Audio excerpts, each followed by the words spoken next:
This is Retro Sports Radio. Visit RetroSeasons.com for more sports history. On November 12, 1967, the New York Giants faced the Chicago Bears at Wrigley Field in Chicago during Week 9 of the 1967 NFL season. The Giants entered the game with a 4-4 record, and the Bears, led by coach George Halas in his final season, took the field with a 3-5 record. This is the local Chicago radio broadcast featuring announcers Ken Hodge, Woody Erdman, and Dick Lynch.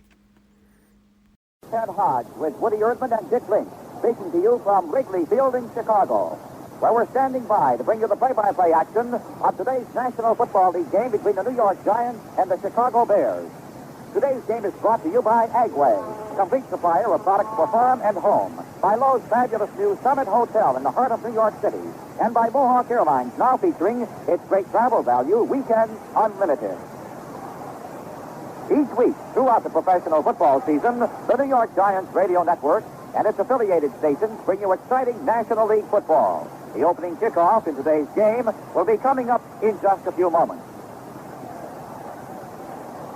Here in Chicago, a crowd of about 45,000 is on hand here 20 minutes prior to airtime in weather that's on the overcast sky and chilly. Temperatures are in the low 40s, is expected to go into the 20s before the end of this afternoon's game.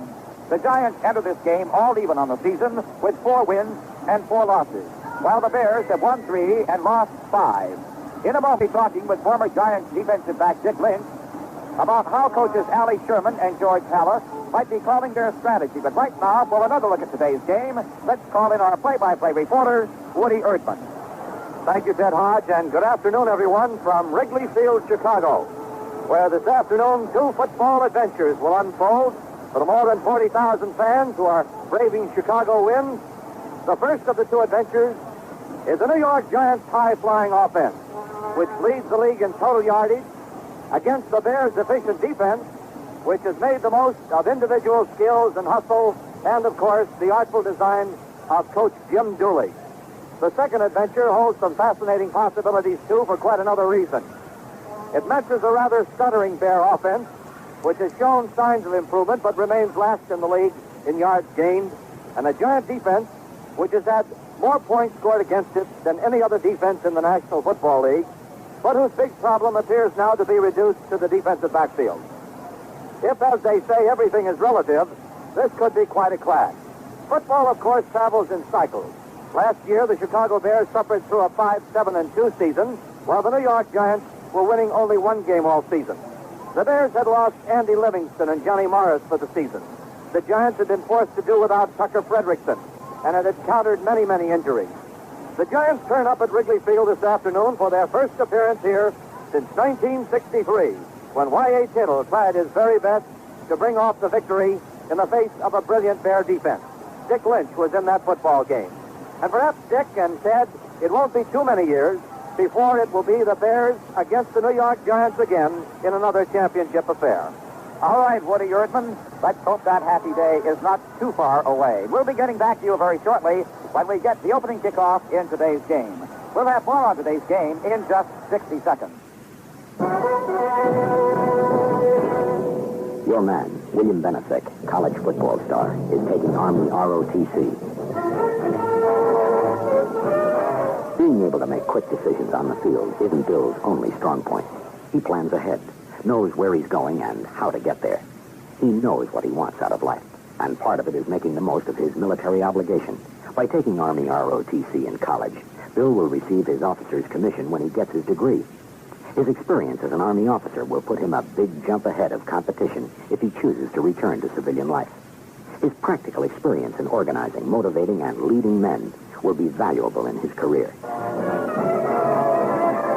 If you're a high school senior, find out how Army ROTC can help build your career. See your guidance counselor for the opportunities offered by the Army ROTC. Field in Chicago. Ted Hodge along with Woody Erdman and Dick Lynch prior to the opening kickoff in this afternoon's National Football League game between the New York Giants and the Chicago Bears. Well, Dick Lynch, before we get started talking about the background of this game and what both coaches, George Halas and Allie Sherman, are going to be using strategy-wise, I think it's entirely apropos here, Woody and Dick, to call attention to our fans that we are very soon going to reach a milestone in college football. One of the Chicago newspapers this morning carried an item to the effect that just 10 years ago, this coming Wednesday, Dick Lynch scored the only touchdown for Notre Dame in a great game against the University of Oklahoma. And Dick, by golly, I got to say, you look like you could go out and score that touchdown again tomorrow if you had to. Not exactly, Ted. I wish I could, though. I did see the piece in the papers, and it was very nice. Well, Dick, if the Giants are going to win this game this afternoon against the Bears, I think it's obvious to just about everybody they're going to have to stop Mr. Gale Sayers, who has been variously termed the Kansas Hurricane, the Kansas Cyclone, the Chicago Comet, and so forth. In your thinking, Dick, having played against the Bears and knowing the coaching strategy, how do you expect coaches Ali Sherman and Harlan Murray, the defensive coach of the Giants, will attempt to stop Sayers? Well, it's a real fine question. Of course, one that's definitely in front of the mind of the coaches on the Giants. However, I do think the Giants can isolate Sayers, particularly where he is very dangerous, and that would be like, for instance, on the kickoff team, where Gale Sayers has done so well. He scored 2 touchdowns on runbacks on kickoff, and he's really an exciting runner, and he's got the strength and the speed to go all the way on these kickoffs. But with Pete Gogolak kicking against Gale Sayers, say if Gale Sayers lines up on the right, Pete Gogolak has the ability to place the ball to the left side of the field in the left corner. If Gale Sayers lines up in the left, well then Gogolak has the ability to kick the ball to the right. He can place the football anywhere on the field, and that's one great advantage. So that's how I think we're going to isolate him on the kickoff team. Punting team, he's also very, very dangerous when he gets the football, but he can be isolated once again because Ernie Coy kicks the ball nice and high, and he also can kick it out of bounds, or he can place it himself. He has the ability to kick to the right, high and long, but to the right. He can tell his defenders, I'm going to kick it to the right now, boys. Let's go over there. Let's go get him. Or he can kick it to the left. He has that ability. So on our special teams, I think we can isolate Gale Sayers.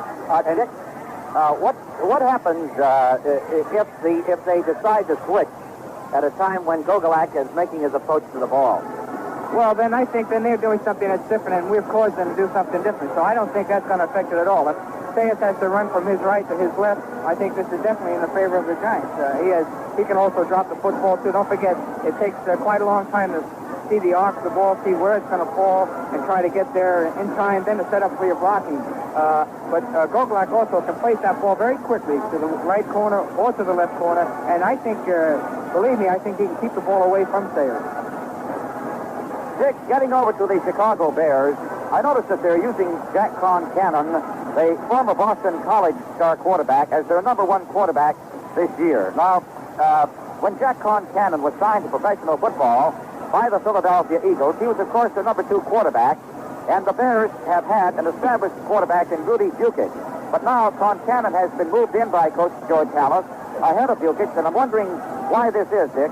Well, the number 1 reason, Woody, I think George Halas and the Chicago Bears and football in general, coaches, they do believe that Jack Concannon can be a fine quarterback. This is his first year at starting at quarterback, and this is, of course, he's under an awful lot of pressure.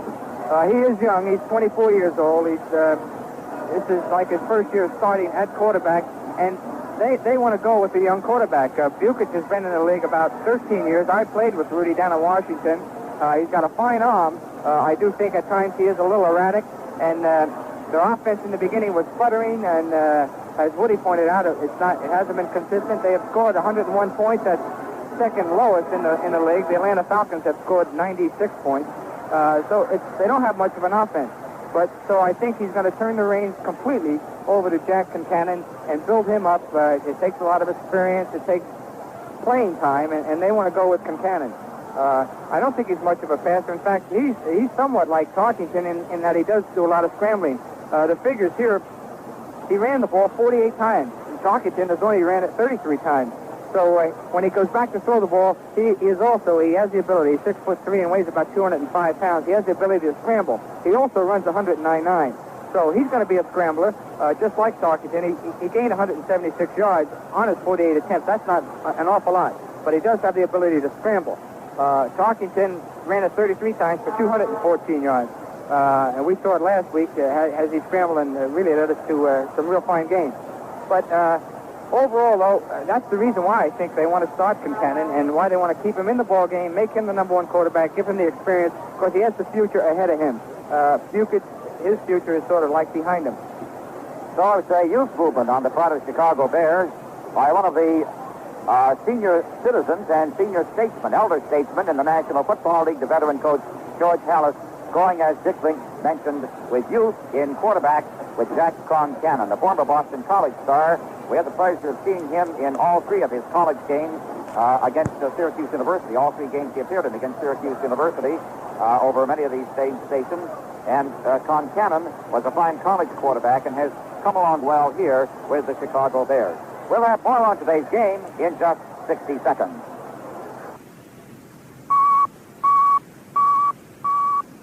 Question. How can I tell if I have cancer? Answer. You might suspect cancer, but only a physician with the help of laboratory tests could tell for sure. Question. Does the danger signal always mean cancer? Answer. No, most often it does not. But don't take chances. See your doctor immediately. Questions about cancer. Knowing the correct answers could help you save your life.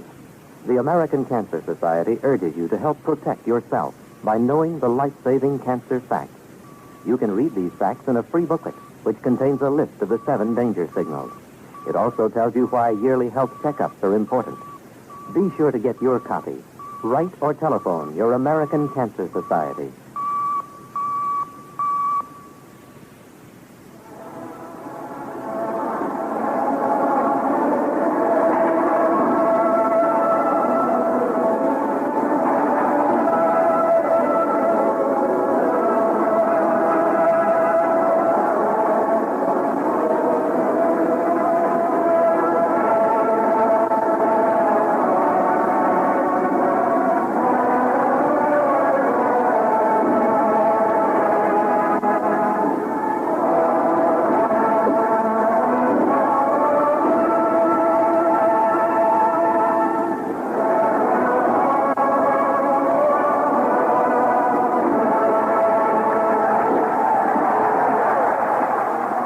Wrigley Field in Chicago. We're just moments away from the opening kickoff in this afternoon's NFL football game between the Chicago Bears and the New York Giants. Well, Dick Link, a few moments ago, we were chatting about the strategy which the Giants would have to use to stop Gale Sayers and the Chicago Bears. Let's look at the other side of the coin now, Dick. And what will the Bears have to do to stop the Giants? Well, I think the Bears know what they have to do, really, Ted. Let's take first Coach George Hallis. He founded the ball club in 1920, and he's been the head coach for 40 of those years. Since 1920, he's been the head coach 40 years. He knows and understands football. He knows what he has to do. What they have to do, and it's real important, the Giants come in here as the number 1 offensive ball club in the league. They have to stop our passing attack. And if they ignore that, we're having such a fine year rushing. If Ernie Coy, by the way, who didn't practice all week, he didn't run till Friday, but he's going to be able to start the football game. He's all right.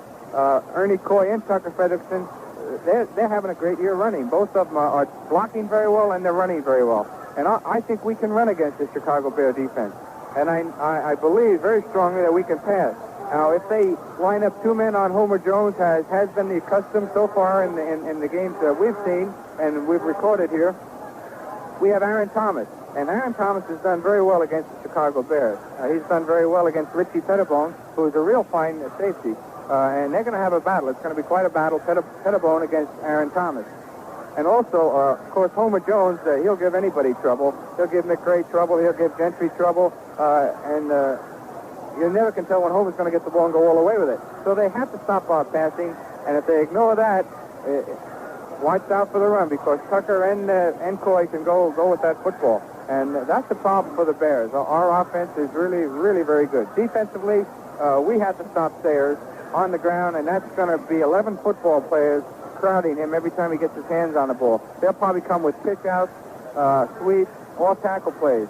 As good as Gale Sayers is on a pitch-out, Ted, he can go off tackles just as well, and that's his favorite play, off tackle behind great blocking, and he has the ability to go all the way. Especially down the goal line, they like to go off tackle with him. And they have also in their backfield Ronnie Bull, who's not having a great year. He's been hurt a lot. And Bull is very swift, very elusive around when he comes around with the football. He gets around that end very quick, and he also has the ability to pass, as Sayers, too. They're both left-handed, and they both can pass the football. This is something we might see during a football game. Okay, Dick Lynch, that's something we'll be watching for, and if it develops, pass on to our listeners. Let's take a look now at the offensive starting lineups for both these clubs as the players are being introduced on the field. For the New York Giants, starting off the split end position will be filled by Homer Jones, a 6'2", 225-pounder from Texas Southern University. The left tackle will be Willie Young, a 6', 250-pounder from Grambling College. The left guard will be Pete Case, a 6'3", 245-pounder from the University of Georgia. Centering the ball will be Greg Larson, the 11-year veteran from Minnesota. He stands 6'3" and weighs 250 pounds. The right guard will be Darrell Best, a 6', 245-pounder from North Carolina State. The right tackle will be Francis Pay. He stands 6'5", weighs 250, played his college ball at the University of Missouri. The tight end will be Aaron Thomas, a 6'3", 210-pounder from Oregon State. The flanker back will be Joe Morrison, a 212-pound, 6'1" from the University of Cincinnati. The quarterback will be Fran Tarkenton, 6 feet, 190 pounds from the University of Georgia. The running back will be Tucker Fredrickson at 6'2", 230 pounds from Auburn University, and Ernie Coy, 6'3", 230 pounds from the University of Texas. For the Chicago Bears, at left end will be Dick Gordon, 5'11", 190 pounds from Michigan State. Left tackle, Randy Jackson, 6'5", 245 pounds from Florida. Left guard, Mike Raybold, 6'2", 250-pounder from Indiana. The center, Mike Pyle, a 6'3", 250-pounder from Yale University. The right guard, Jim Cadill, a 6'3", 40-pounder from San Jose State. The right tackle, Bob Witaska, a 6'3", 240-pounder from Notre Dame. The tight end will be Austin Denny. At 6'2", he weighs 229 pounds, played at the University of Tennessee. The flanker back will be Johnny Morris, a 5'10", 180-pounder from the University of California at Santa Barbara. The quarterback, Jack Concannon, who we were speaking about earlier with Dick Lynch, he stands 6'3", weighs 205, and attended Boston College. The running backs will be Gale Sayers.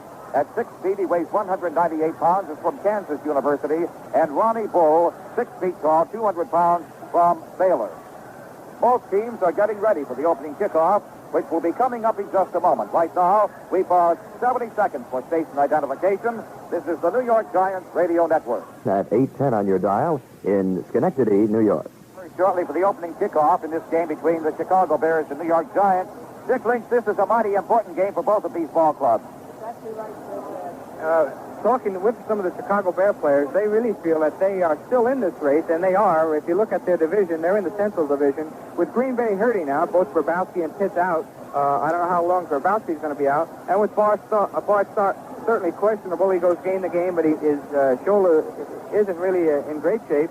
They feel, even though they're 3 games behind, that by the time they meet the Green Bay Packers, which is in about 3 games, that they'll have closed the gap. And so, since they're only a half game out of second place and 3 games behind the leaders, the Green Bay Packers, they want to win this football game. This is an important game. And if you look back over the history of the Chicago Bears, they certainly come on real strong late in the season. And this is late in the season. This is a time when Papa Hallis gets them really rolling. So they have an excellent chance to steal that Central Division.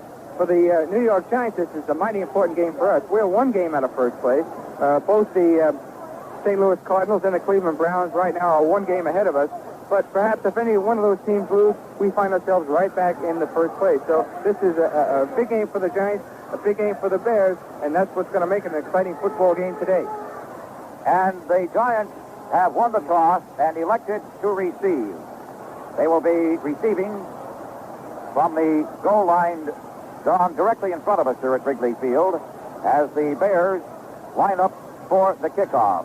Out with referee Pat Haggerty for the coin-tossing ceremony were co-captains Joe Morrison, Jim Cat Cabbage of the Giants, and for the Bears, Mike Pyle and Bob Witaska of the offensive unit, and Dick Butkus, the middle linebacker, on defense.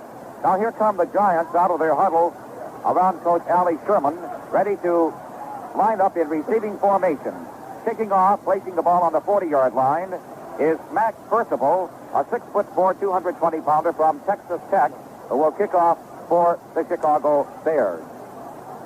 The Giants come out directly below us now here at Wrigley Field, ready to receive the kickoff.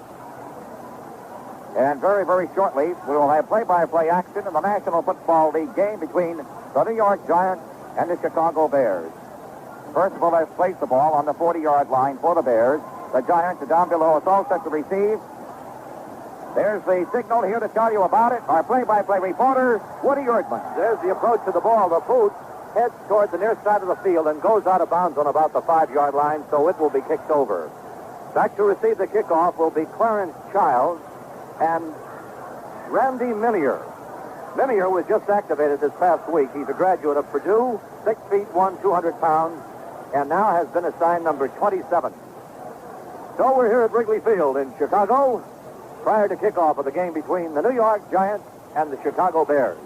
A word about Randy Minier, Woody. He, of course, was assigned to the New York Giant Farm Club, the Westchester Bulls, and he had an excellent season there. He was running the ball very well.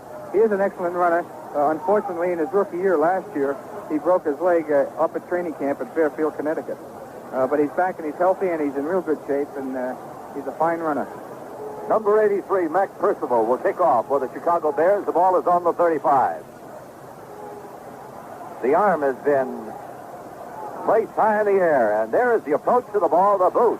It's a high end-over-end kick taken by Clarence Childs on the 12. He carries it to the 20, to the 25, to the 30, up to the 35-yard line, and he's brought down over on the far side of the field on the 35-yard line. So it will be 1st and 10 for the New York Giants on their own 35. Bob Jones made the tackle for the Chicago Bears. In the opening seconds of play here at Wrigley Field, in other action in the National Football League, first period, San Francisco 7, Washington nothing. Out of the huddle up to the line of scrimmage, the New York Giants. Out on the flank on the far side is Del Schaffner. The split end on the near side, Homer Jones. The ball handed off to Triplett. Triplett picks up yardage. Gets past the line of scrimmage, past the 40-yard line, up to about the 41-yard line where he's tackled by Doug Buffoon. Bill Triplett, 6'2", 210 pounds. And so it's a pickup of 6. Makes it 2nd and 4. The ball on the 41-yard line. Out of the huddle, up to the line of scrimmage, the New York Giants.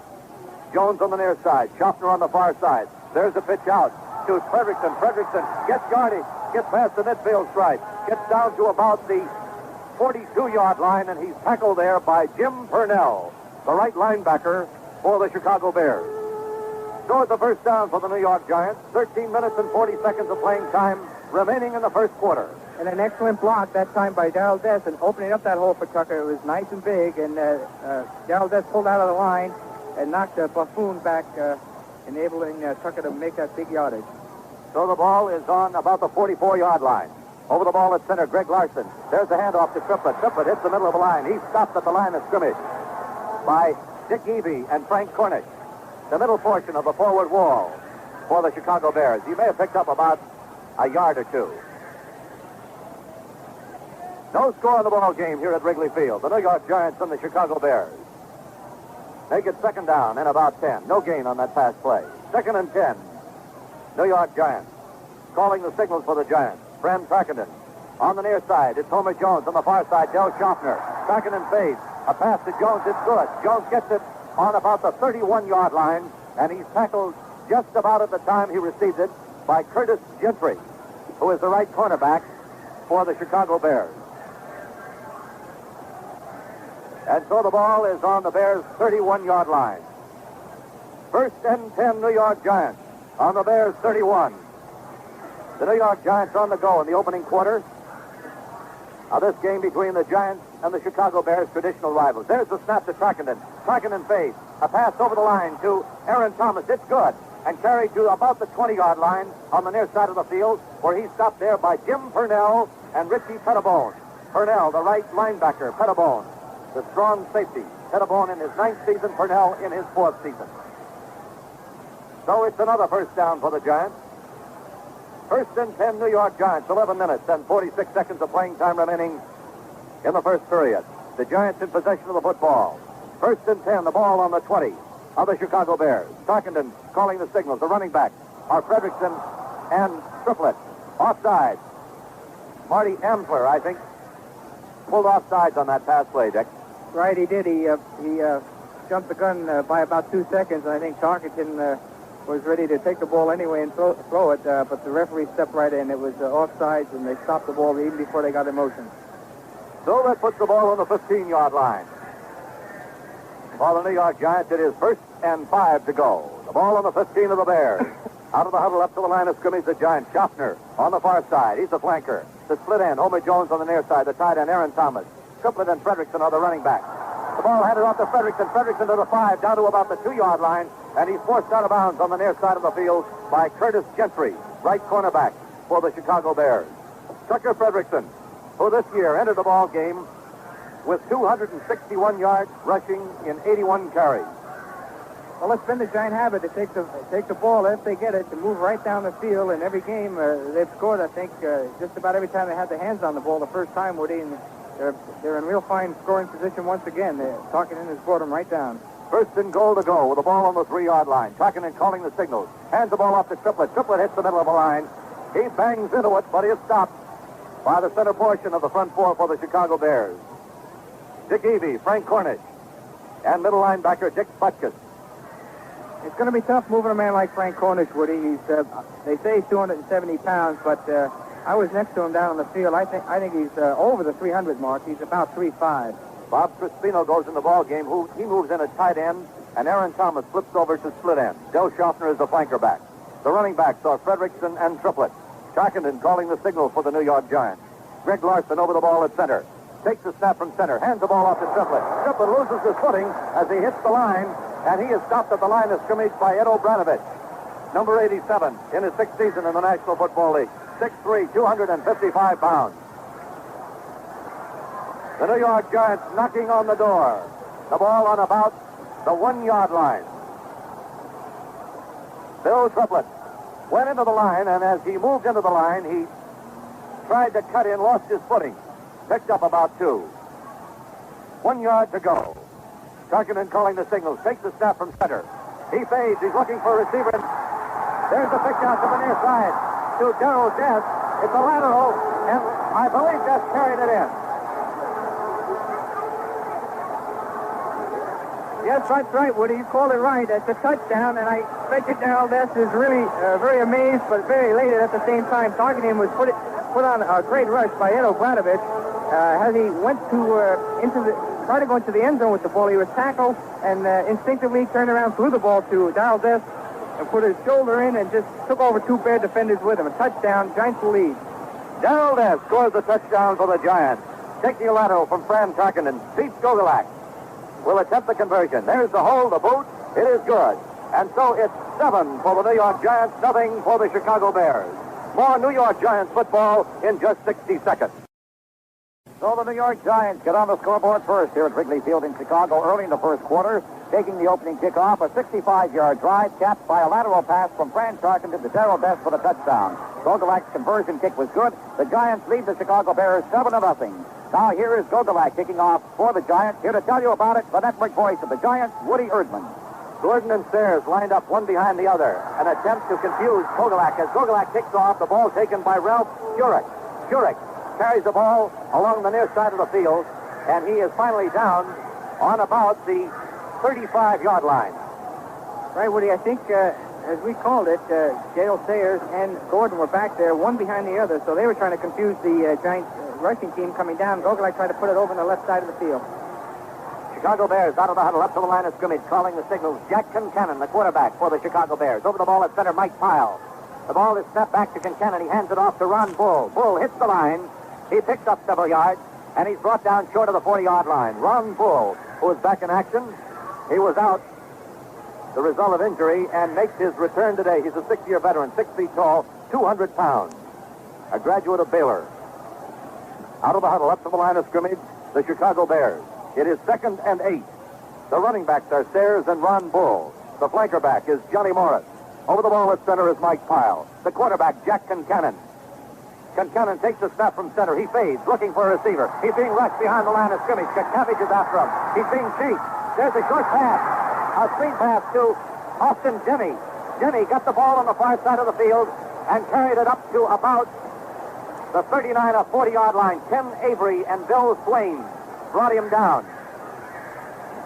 Austin Denny, 6'2", 229 pounds, a rookie from Tennessee, made the reception, averting what could have been a tragedy. So it is now 2nd and about 7. And the Giants that time lined up in an odd defense. They had 5 men on the line of scrimmage, and it was strictly the linemen who were putting the rush on Concannon. Chicago Bears out of the huddle up to the line of scrimmage. Concannon takes the snap from center. There's the short pass. Good to number 47, Johnny Morris. And Morris catches the ball, and he is down as soon as he gets the ball on about the 47 or 48-yard line of the Giants. Scott Eaton made the tackle. Scott Eaton has returned after having been out as a result of injury. He's the left cornerback for the Giants. And he's covering one of the real fine receivers in the National Football League. Johnny Morris, he's been beset by injuries also, Woody, but he's one of the finest receivers I've ever played against. 1st and 10, Chicago Bears, with the ball now in Giants territory. We have 6 minutes and 57 seconds of playing time remaining in the first quarter. There is the pass to Morris. On the 40, on the 30, and he is brought down on the 29-yard line by Wendell Harris, strong safetyman for the Giants. Johnny Morris took a pass on the near side of the field from Jack Concannon. And he carried it to about the 29-yard line of the New York Giants. Another first down. 1st and 10, Chicago. The Giants are leading 7-0. Other scores of National Football League action. First period, Baltimore 21, Atlanta 0. First quarter, San Francisco 7, Washington 0. And here at Wrigley Field, it's 7 for the Giants, 0 for the Bears, but the Bears are threatening. Up at the line of scrimmage, the Chicago Bears, Jack Concannon calling the signals. There's the snap from center. He's fading. He's being rushed. And there is a pass intended on the near side of the field for Austin Denny, right as Jack Concannon was being pulled down by Bob Lertsema. Bob Lertsema, one of the defensive tackles for the New York Giants. One thing in the Giants' favor so far in this ball game, as far as when Concannon goes back to pass, Woody, he does not drop back very deep. That time he only dropped back around 4 yards, and the Giant linemen were right on top of him, causing him to just try to get rid of the football before he was tackled. So in this league, if you're going to pass, it takes a little bit more time. You have to drop back at least 7 yards, and he hasn't done it so far. The flanker back, Johnny Morris, on the near side. The split end, Dick Gordon over on the far side.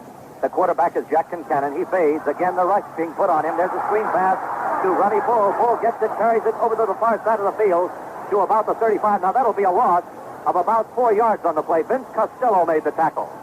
And Costello had a man-to-man, Woody. He read the play correctly. As Bull came out into the, what we're looking at right now, the right flat zone, Vinny Costello, with 11 years experience, was right in back of him. As he caught the football, he dragged him right down, and it was a real fine play by Vince Costello. Now the Bears are in a little bit of trouble as far as trying to get the first down. They have 3rd down and about 15 to go, and they'll have to get at least 15 to keep this drive going. Ralph Jurek replaces Ron Bull as a running back for the Chicago Bears. Johnny Morris flanked out on the far side. Dick Gordon, the split end on the near side. Concannon takes the snap from center. The ball handed off to Gale Sayers. Gale Sayers rushes to the far side. He is down on about the 30-yard line by Ken Avery. Sayers went into this ball game with 397 yards gained rushing and 3 touchdowns. He's a tough one. 6 feet tall, 198 pounds. The ball is on the 30-yard line. That makes it 4th down and about 11 or 12 yards to go. They will try now for a field goal. Mac Percival, 6'4", 220 pounds in his 6th season in the National Football League. Mike Pyle holds the ball. Accepts the ball from center. There is the boot. It is no good. It's wide to the near side. So it is no good. And the score remains the New York Giants 7, the Chicago Bears 0. We have 4 minutes and 35 seconds of playing time remaining in the first quarter of this football game. 7-0. The Giants out front. So the ball will be placed on the 20-yard line, and the Giants will take over possession. Coming into the ball game, Aaron Thomas. Joe Morrison will be the flanker back. Homer Jones the split end. Aaron Thomas the tight end. There's a pause in the action here at Wrigley Field. The score, 7 for the Giants, 0 for the Bears. More Giants football in just 30 seconds. Here at Wrigley Field, the New York Giants have held the Chicago Bears on their first attempt at scoring. The Bears put the ball in play on their own 35 and were unable to get the field goal attempt, which was just tried. So the Giants take over on their own 20-yard line. 1st and 10. Here to tell you about it, Woody Erdman. Joe Schaffner remains as flanker back and will not be replaced by Joe Morrison. There's the snap from center to Tarkenton. Tarkenton hands it off to Triplett. Triplett bangs into the middle of the line. He gets to about the line of scrimmage, and he meets Dick Butkus and Dick Eby at the middle of the line. So there is no gain on the play, and it remains 10 yards to go, second down for the New York Giants. Well, this is a name we'll be hearing a lot about, Woody. This Dick Butkus is a real fine linebacker. This is his third year, and his previous 2 years, he was all NFL as middle linebacker. Quite a tribute. The Bears now with 5 defensive halfbacks. Tarkenton rolls to the near side. There's a pass to Homer Jones. Incomplete. Benny McRae, the left cornerback, covering Homer Jones. And had Homer been able to get his hands on the ball, he would have been on his way. But as we mentioned, the Bears went to 5 defensive halfbacks. Joe Taylor replaced Jim Purnell, the right linebacker. And so Gentry Taylor, that is Rosie Taylor, Joe Taylor, Richie Pettibone, and Benny McKay, all were in that defensive backfield. And they read the situation right, preventing a pass completion from Tarkenton intended for Homer Jones. Incomplete, 3rd and 10. The New York Giants move out of the huddle up to the line of scrimmage. Over on the far side is Del Schaffner. He's the flanker. Split end, Homer Jones. Tarkenton takes the snap from center. There is a pass intended for Schaffner, out of bounds. And so it will be 4th and 10, and the Giants will be forced to punt. All right, Woody. As you know, last week we saw 5 defensive backs against the New York Giant offense. That's the Minnesota Vikings had that maneuver in their defensive backfield, and this is exactly what the Bears are doing. And at the same time, the Bears, with their 5 defensive backs, they're all speed demons. They're all very fast back there. Are blitzing Dick Butkus right up the middle of that Giant line, but he's being picked up very well by Greg Larson. And so the Giants start to win a punt formation. Ernie Coy back to do the punting. He's standing on the 7. It's a low snap from center. There's the boot. It's a high wobbling spiral that's called for a fair catch, called for on about the 42-yard line. Good for about 40 yards. And so the Chicago Bears will take over with the ball resting on their own 42-yard line. The Giants are leading 7-0. We have 3 minutes and 45 seconds of playing time remaining in the first quarter. 7-0. The Giants out front. The only scores we have are the 2 we reported. Baltimore over Atlanta in the first period, 21-0. And also a first quarter score, San Francisco 7, Washington 0. Other games, Philadelphia against Los Angeles, Dallas, New Orleans, Detroit meets Minnesota, Pittsburgh, St. Louis, and Cleveland against Green Bay. Let's pause 10 seconds for station identification. This is the New York Giants Radio Network. Hi, this is Jerry Ducey. Dial my way weeknights for conversation on WGY. 810 you dial, Schenectady. Here at Wrigley Field in Chicago, we have a momentary timeout, and time for us to remind you that if you haven't already done so, it is time that you sent in your card or letter to Woody and Dick and became a member of our honorary New York Giants Sportscaster Club. Just send your name and address, plus the call letters of the station to which you're now listening. We'll be giving away footballs, autographed by the Giants, official team pictures, Giants yearbook, and we'll make you a member of our honorary Sportscasters Club. Nothing to buy, no obligation. Just send us your name and address. Okay, Woody. Chicago Bears up at the line of scrimmage. Jack Concannon calling the signals. The flanker back is Johnny Morris. The split end, Dick Gordon. There's the snap from center. The ball handed off to Sayers. Sayers attempts a sweep, and he gets to about the 45, finally up to about the 50-yard to the midfield stripe over on the far side of the field. And he is brought down over there by strong safetyman Wendell Harris and by middle linebacker Vince Costello. Well, that's the strong factor for this guy, Gale Sayers, Dick Lynch. That's right, Woody, and he almost busted those tackles and got around there. Had he got around those boys, he was running for daylight. Gale Sayers on a sweep, moves the ball 8 yards, so it is now 2nd and 2. The Chicago Bears up at the line of scrimmage. Over the ball at center, Mike Pyle. There's the snap to Concannon. Concannon fakes the handoff. There's a pass to the near side of the field. Intended on the near side of the field for Dick Gordon. The split end, he was covered by Spider Lockhart, who made a brilliant lunge for that ball, Dick. Right, and he just about, at least he interfered enough with Gordon so he couldn't get his hands on the football. It did go off his fingertips, but Spider made a valiant effort to intercept the football, and he almost got it himself. But a fine play by Spider, picking up Dick Gordon as he came across the middle of the field. And once again, Woody, the Giant defensive line was right on top of Concannon, forcing him to throw the ball a little bit early. Number 87, Ed Obradovich, has gone in the ball game. He replaced Dick Gordon. Concannon calling the signals, hands the ball off to Sayers. There's fumbles over on the far side of the field. There's a pile-up over there. And it is recovered by the New York Giants. Gale Sayers attempted a slant, and as he was moving into the line, the football was knocked out of his arms by Ken Avery. And so it was fallen upon by the New York Giants, fallen upon by Ken Avery. So it is now 1st and 10 for the Giants on the midfield stripe. They're over on the far side of the field as they break out of the huddle.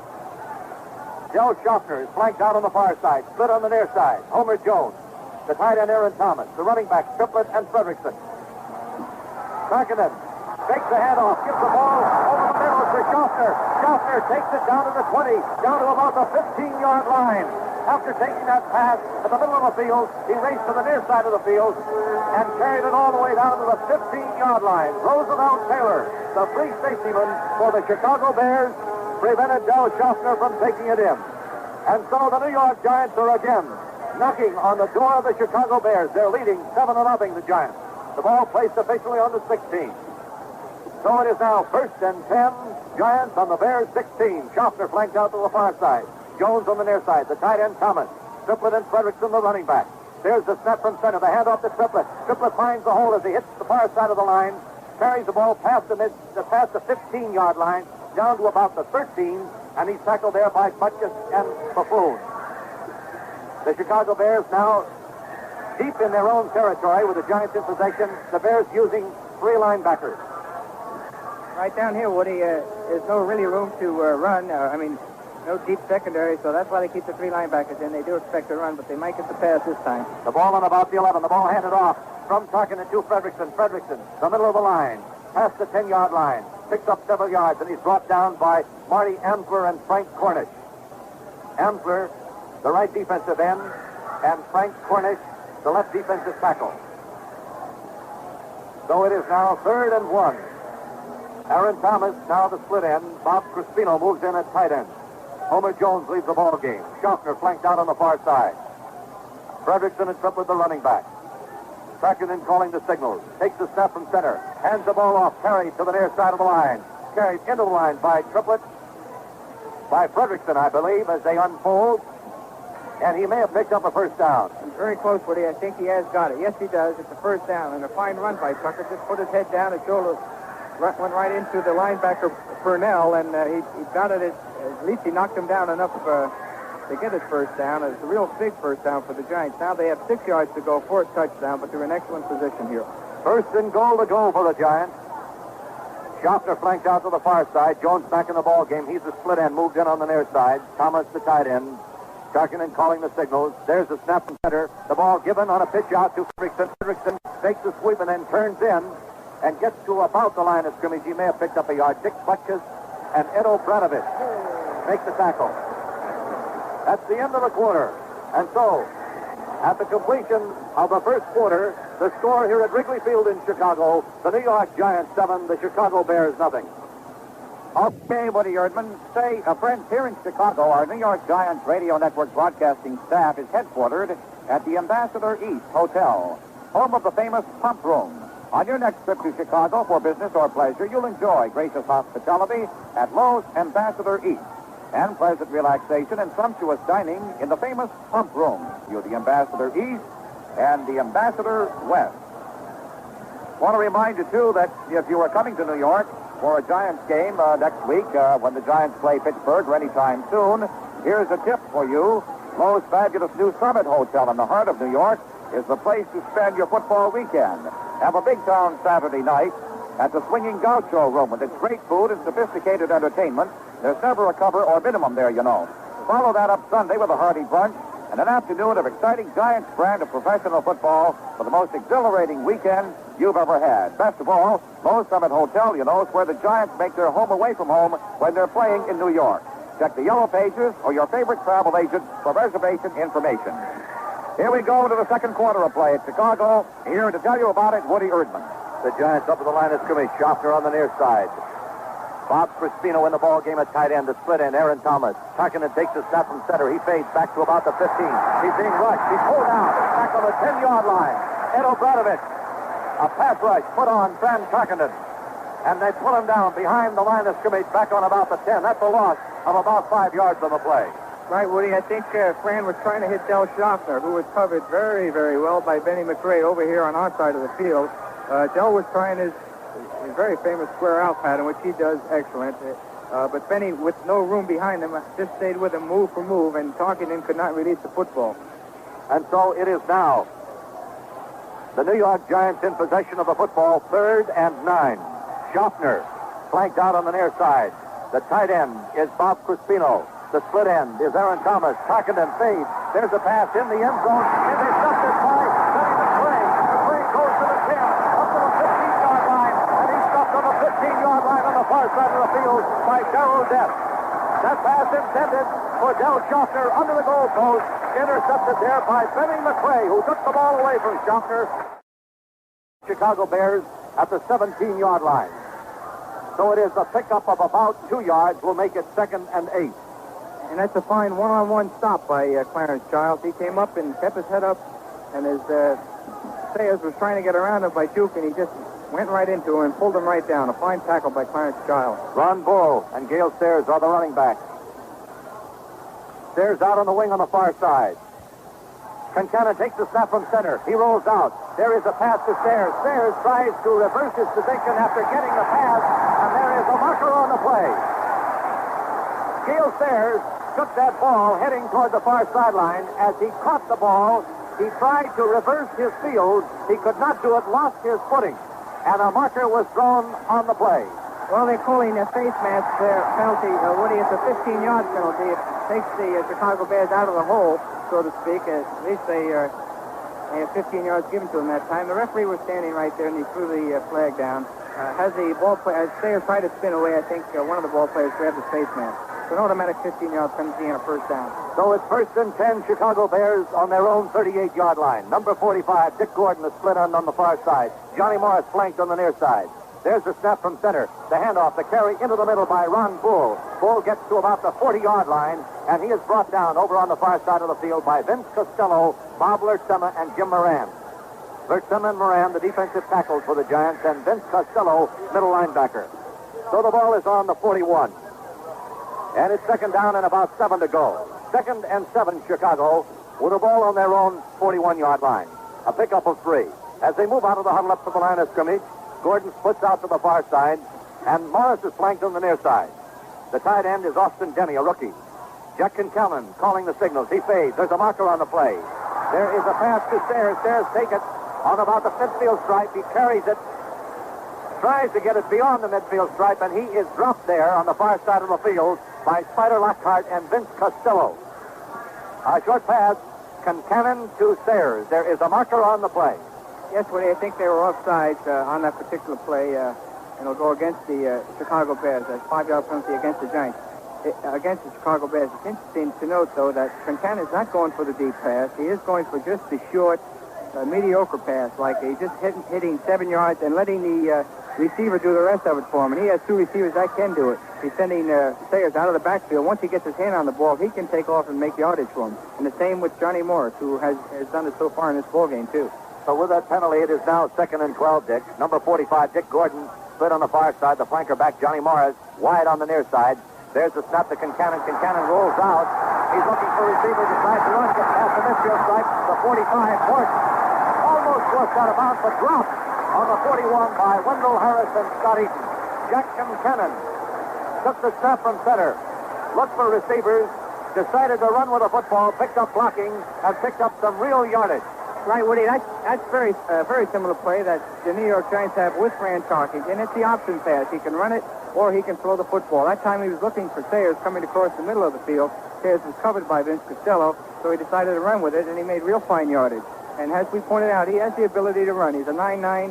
He does the 100 in 9.9, so he's fast, and he's big enough to take a beating when he gets tackled. Jimmy Jones has now replaced Johnny Morris at flanker back. He's on the far side. There is the snap to Concannon. Concannon gives the ball to Jones. Jones picks up blocking, races along the near sideline, and he is forced out of bounds on the near side of the field.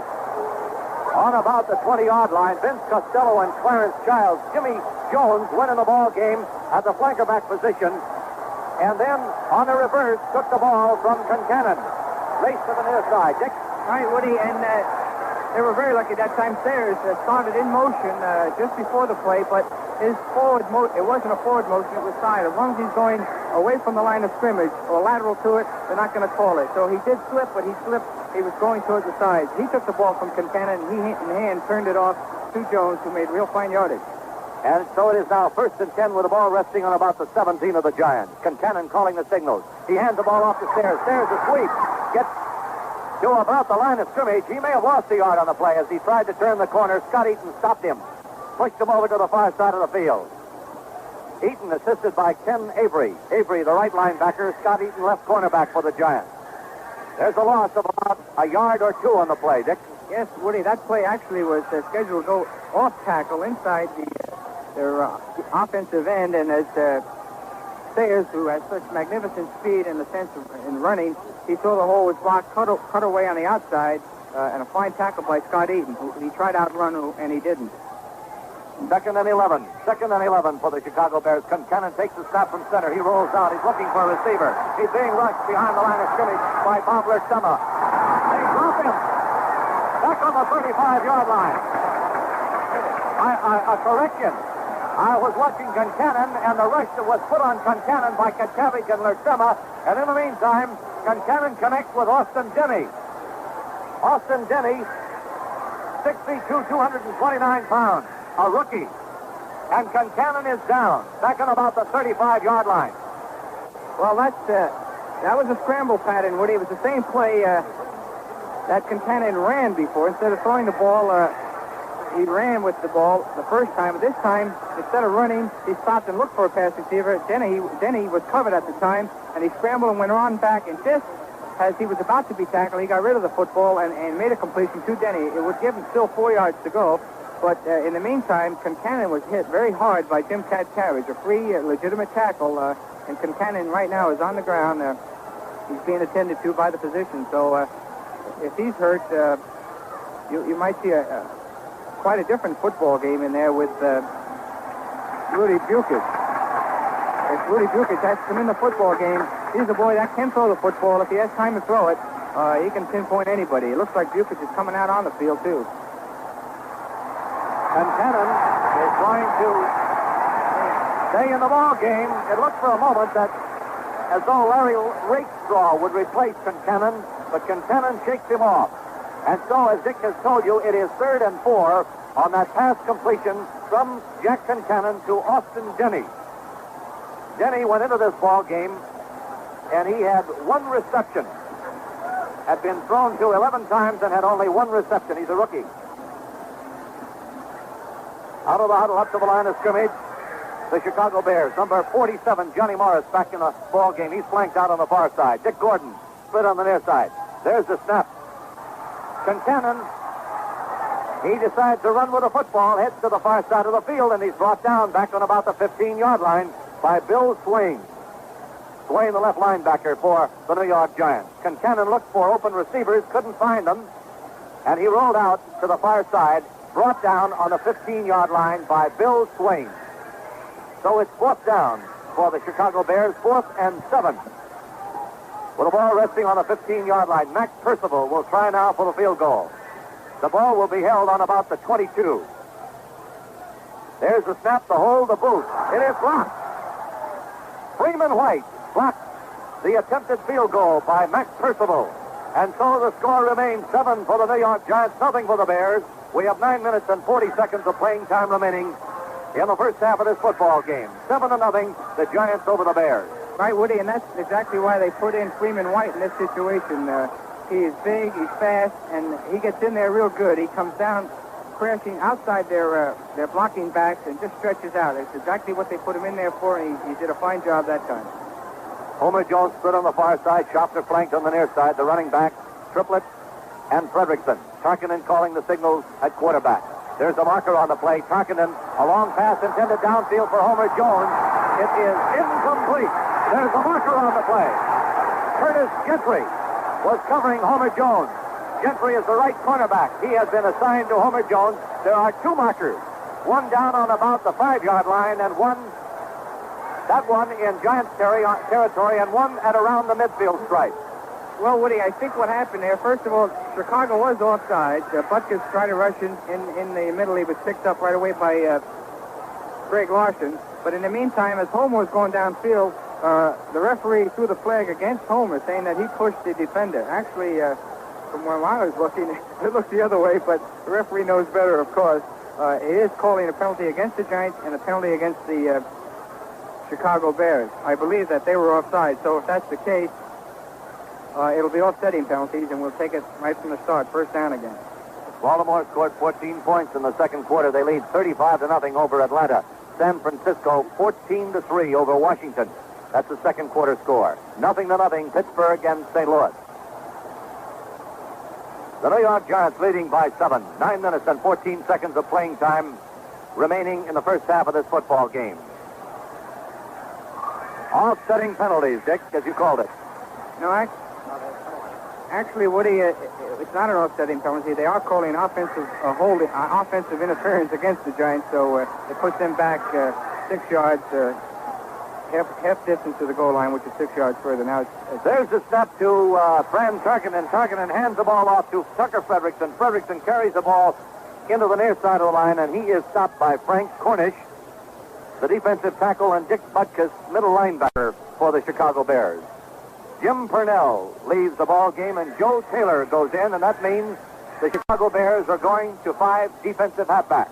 Right, and when they've done this in the past, now Tarkenton has come on and tried to hit Del Schaffner, also a man who might be open in this situation, since they will have 2 men on Homer Jones, will be Aaron Thomas. 2nd and 14 for the New York Giants as they line up at the line of scrimmage. Tarkenton calling the signals over the ball at center, Greg Larson. There's the snap to Tarkenton. He hands the ball off. There's a sweep, attempted and stopped over on the far side of the field by number 46, Curtis Gentry. Tucker Fredrickson attempted a sweep around the far side of the Chicago Bears line, and right cornerback Curtis Gentry stopped him. So it's 3rd down for the New York Giants, 3rd and 15.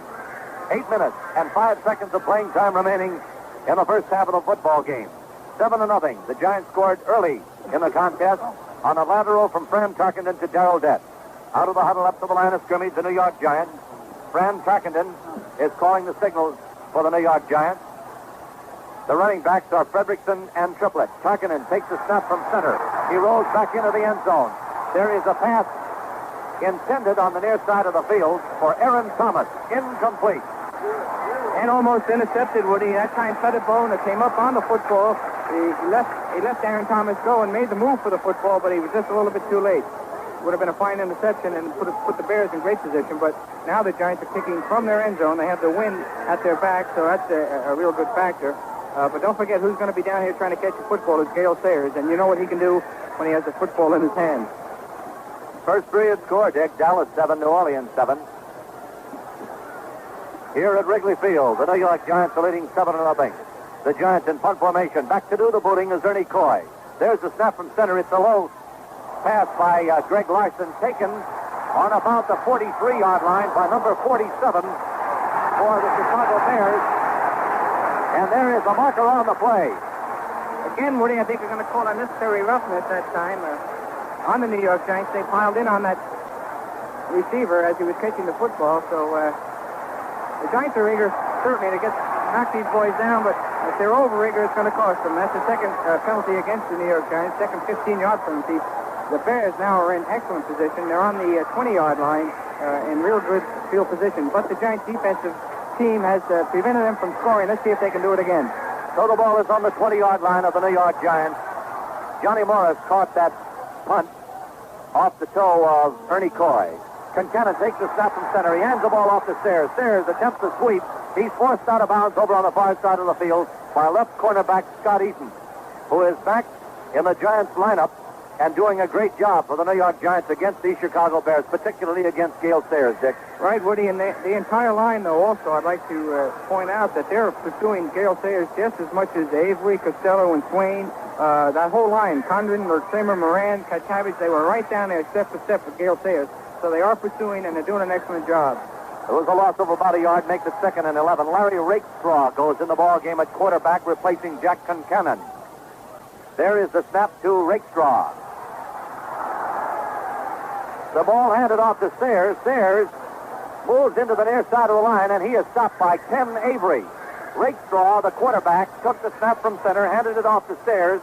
Sayers attempted a slant to the near side of the line, and he is brought down, and I believe there's a loss on the play, Dick. Right, it's another loss, Woody, and once again, it's the pursuit of that line, that defensive line of the Giants. Conran, Lurch, Simmer, Moran, Cat Cabbage, they're coming right down, giving them no running room, no room to cut back, and fine play that time by Avery, who knocked the Ray ball right down and enabled him to get in and make the tackle on Sayers, and he pulled him right down. Jimmy Jones replaces Johnny Morris as flanker back. He is the man who carried on that reverse. Rakestraw fakes the handoff. There's a pass over to the far side of the field to number 29, Ronnie Bull, and Bull takes it in.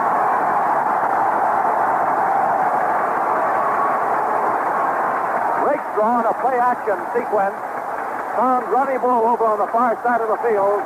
Bull caught the pass and carried him along the far sideline for the touchdown. Right, Woody, what happened, actually, Ronnie Bull, he's a smart veteran. He lost himself in the Giants' secondary back there. Actually, his responsibility had to be by one of the Giant linebackers. They lost him as Concannon went to run with the football, and he sprinted out into the right flat all by himself. 3 plays that time, 20 yards, 3 plays, touchdown.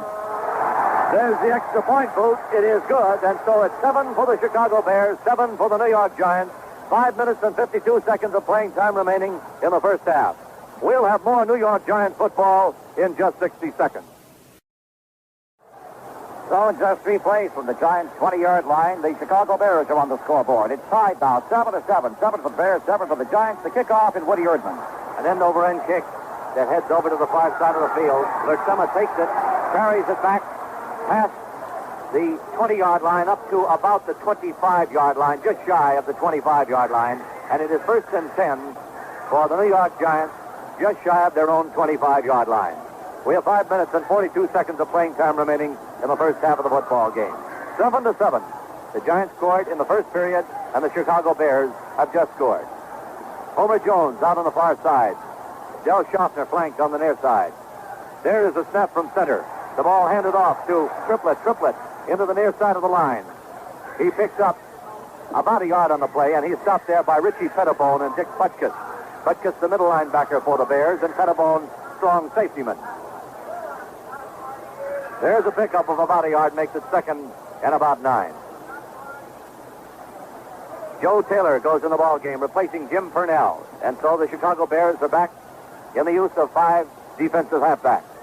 Schaffner on the near side. Homer Jones at split end moves in on the far side. The tight end is Aaron Thomas. Tarkinen fakes the handoff.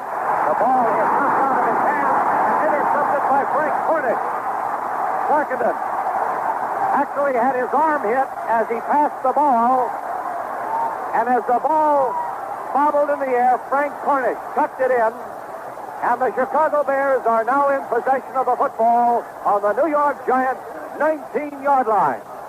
All right, Woody, and as he was trying to throw the ball, he was trying to hit Bill Trippett, who was streaking up the middle of the field. He had his man beaten, and that's the linebacker who was trying to cover him that time, but he had him beaten, and as Tarkinen went to release it, of course, it fell right into the arms of Cornish. Okay, Dick Lynch. Gordon split on the far side. Morris flanked on the near side. There's the snap to Rakestraw. Rakestraw hands off the ball, and it's carried into the near side of the line by Gale Sayers. Sayers on tremendous second effort. After bouncing off the near side of the New York Giants line, carried the Giants with him for several additional yards. Spider Lockhart finally made the tackle. Gale Sayers, 6 feet tall, 198, and one of the truly great players in the National Football League. There's a penalty down there on the field, however. Offsides, Woody, against the Bears. They were a little eager that time themselves, and one of the boys were offsides. It nullifies a fine effort by Gale Sayers, but you know him, he'll come right back and do the same thing again. 5-yard penalty against the Chicago Bears, as Dick Lynch has told you. Number 47, Johnny Morris, back in the ball game. He's flanked out on the far side. On the near side, Dick Gordon has split in. The ball handed off to Brian Piccolo. Piccolo hit the far side of the New York Giants line, carries the ball to about the 20 or 21-yard line. Piccolo replaced Sayers in the lineup in the backfield for the Chicago Bears. Right, and Woody, the way they've been sweeping these ends and coming, and the giant linebackers and the halfbacks coming up to meet it very well, they do have, as we pointed out before the ball game, they do have the ability to throw that pass, and we might see that option pass in one of these downs now. So it's 2nd and 12. 2nd and 12, Chicago. Jimmy Jones replaces Austin Denny as tight end for the Bears. Rakestraw calling the signals. He fades into the pocket. There is a pass to the near side, and it is good. Completed to Jimmy Jones. Jones, who just entered the ball game, replacing Austin Denny, as we mentioned, was on the near side of the field. Rakestraw was being pulled down, and as he was being pulled down, he passed to the near side of the field. Now they're going to call for a measurement. That's close to a first down. They're going to call for a measurement. And so that ball is on about the 7-yard line. It's a first down. First down, Chicago. First and goal to go.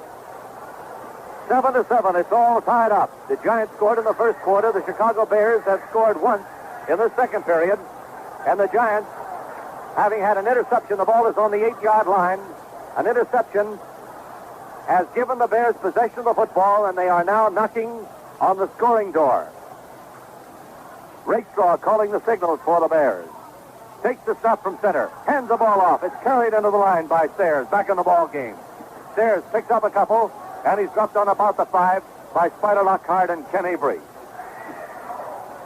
So it's 2nd and goal to go for the Bears. 7-7. It's all tied up. 2 minutes and 48 seconds of playing time remaining in the first half of this contest. 2nd and 6. The ball on the 6. 2nd and 6. 2 minutes and 35 seconds of playing time remaining. Out of the huddle, up to the line of scrimmage, the Chicago Bears. Number 45, Dick Gordon, split on the far side. Number 47, Johnny Morris, flanked out on the near side. The running backs, Sayers and Ron Bull. Rakestraw calling the signals. There's the snap from center. The ball handed off to Sayers. Sayers tries a slant into the near side of the line, and he is stopped on about the line of scrimmage by Spider Lockhart and Vince Costello. So it will be 3rd and 6. No gain. 3rd and 6. And the New York Giants have been able to put on tremendous stands against the onrushes of Gale Sayers and Ronnie Bull so far in this football game. So there's a timeout here at Wrigley Field with a score, the New York Giants 7 and the Chicago Bears 7. Here at Wrigley Field in Chicago, the Chicago Bears knocking on the door of the Giants goal line once again. The ball is on the 6-yard line. It is 3rd down and goal to go with 1 minute and 58 seconds remaining in the first half of the ball game. The score tied at the moment. New York Giants 7, the Chicago Bears 7. The Bears come out of their huddle here to tell you about the action. Woody Erdman. Morris flanked out on the far side. Gordon is on the near side. Number 87, Obradovich, is on the near side. He has replaced Dick Gordon. Obradovich, a defensive lineman, in there to supply some blocking. There's a pass in the end zone to Johnny Morris. It's good. Morris came over from his position on the far side of the field, went into the end zone on a 45-degree angle, and as he went into the goalpost, Rakestraw hit him, and hit him good on the run. He didn't even have to change his stride, Dick. No, and that's where he's real fine down there, Woody. He's very dangerous on those short passes. A quick down and in. Rakestraw just stepped back around 3 steps and threw it right in there. He threw a perfect pass, and he had Scott Eaton beat. Touchdown, Chicago Bears. And now the try for the extra point. There's the hold, the boot, and it's good. And so it is 14 for the Chicago Bears, 7 for the New York Giants. There's a pause in the action here at Wrigley Field in Chicago, and we will have more New York Giants football in just 30 seconds. Wrigley Field in Chicago, the kickoff by Percival, the reception by Randy Minier. Minier carries it up the near side of the field, up to about the 25-yard line, and it will be 1st and 10 for the New York Giants on their own 25. We have 1 minute and 45 seconds of playing time remaining in the first half. Right, and this fair defense is really stiffening, Woody. In the second quarter, the Giants have not had a first down. Out of the huddle up to the line of scrimmage, the New York Giants. Shops are flanked on the far side. Homer Jones split on the near side. A long pass intended for Aaron Thomas off his fingertips. Incomplete. So the clock stops, and we have 1 minute and 29 seconds of playing time remaining in the first half.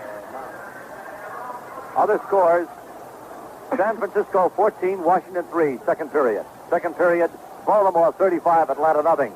First quarter, Dallas 7, New Orleans 7. First quarter, Pittsburgh nothing, St. Louis nothing. 1 minute and 29 seconds of playing time remaining in the second quarter. The ball on the 25-yard line.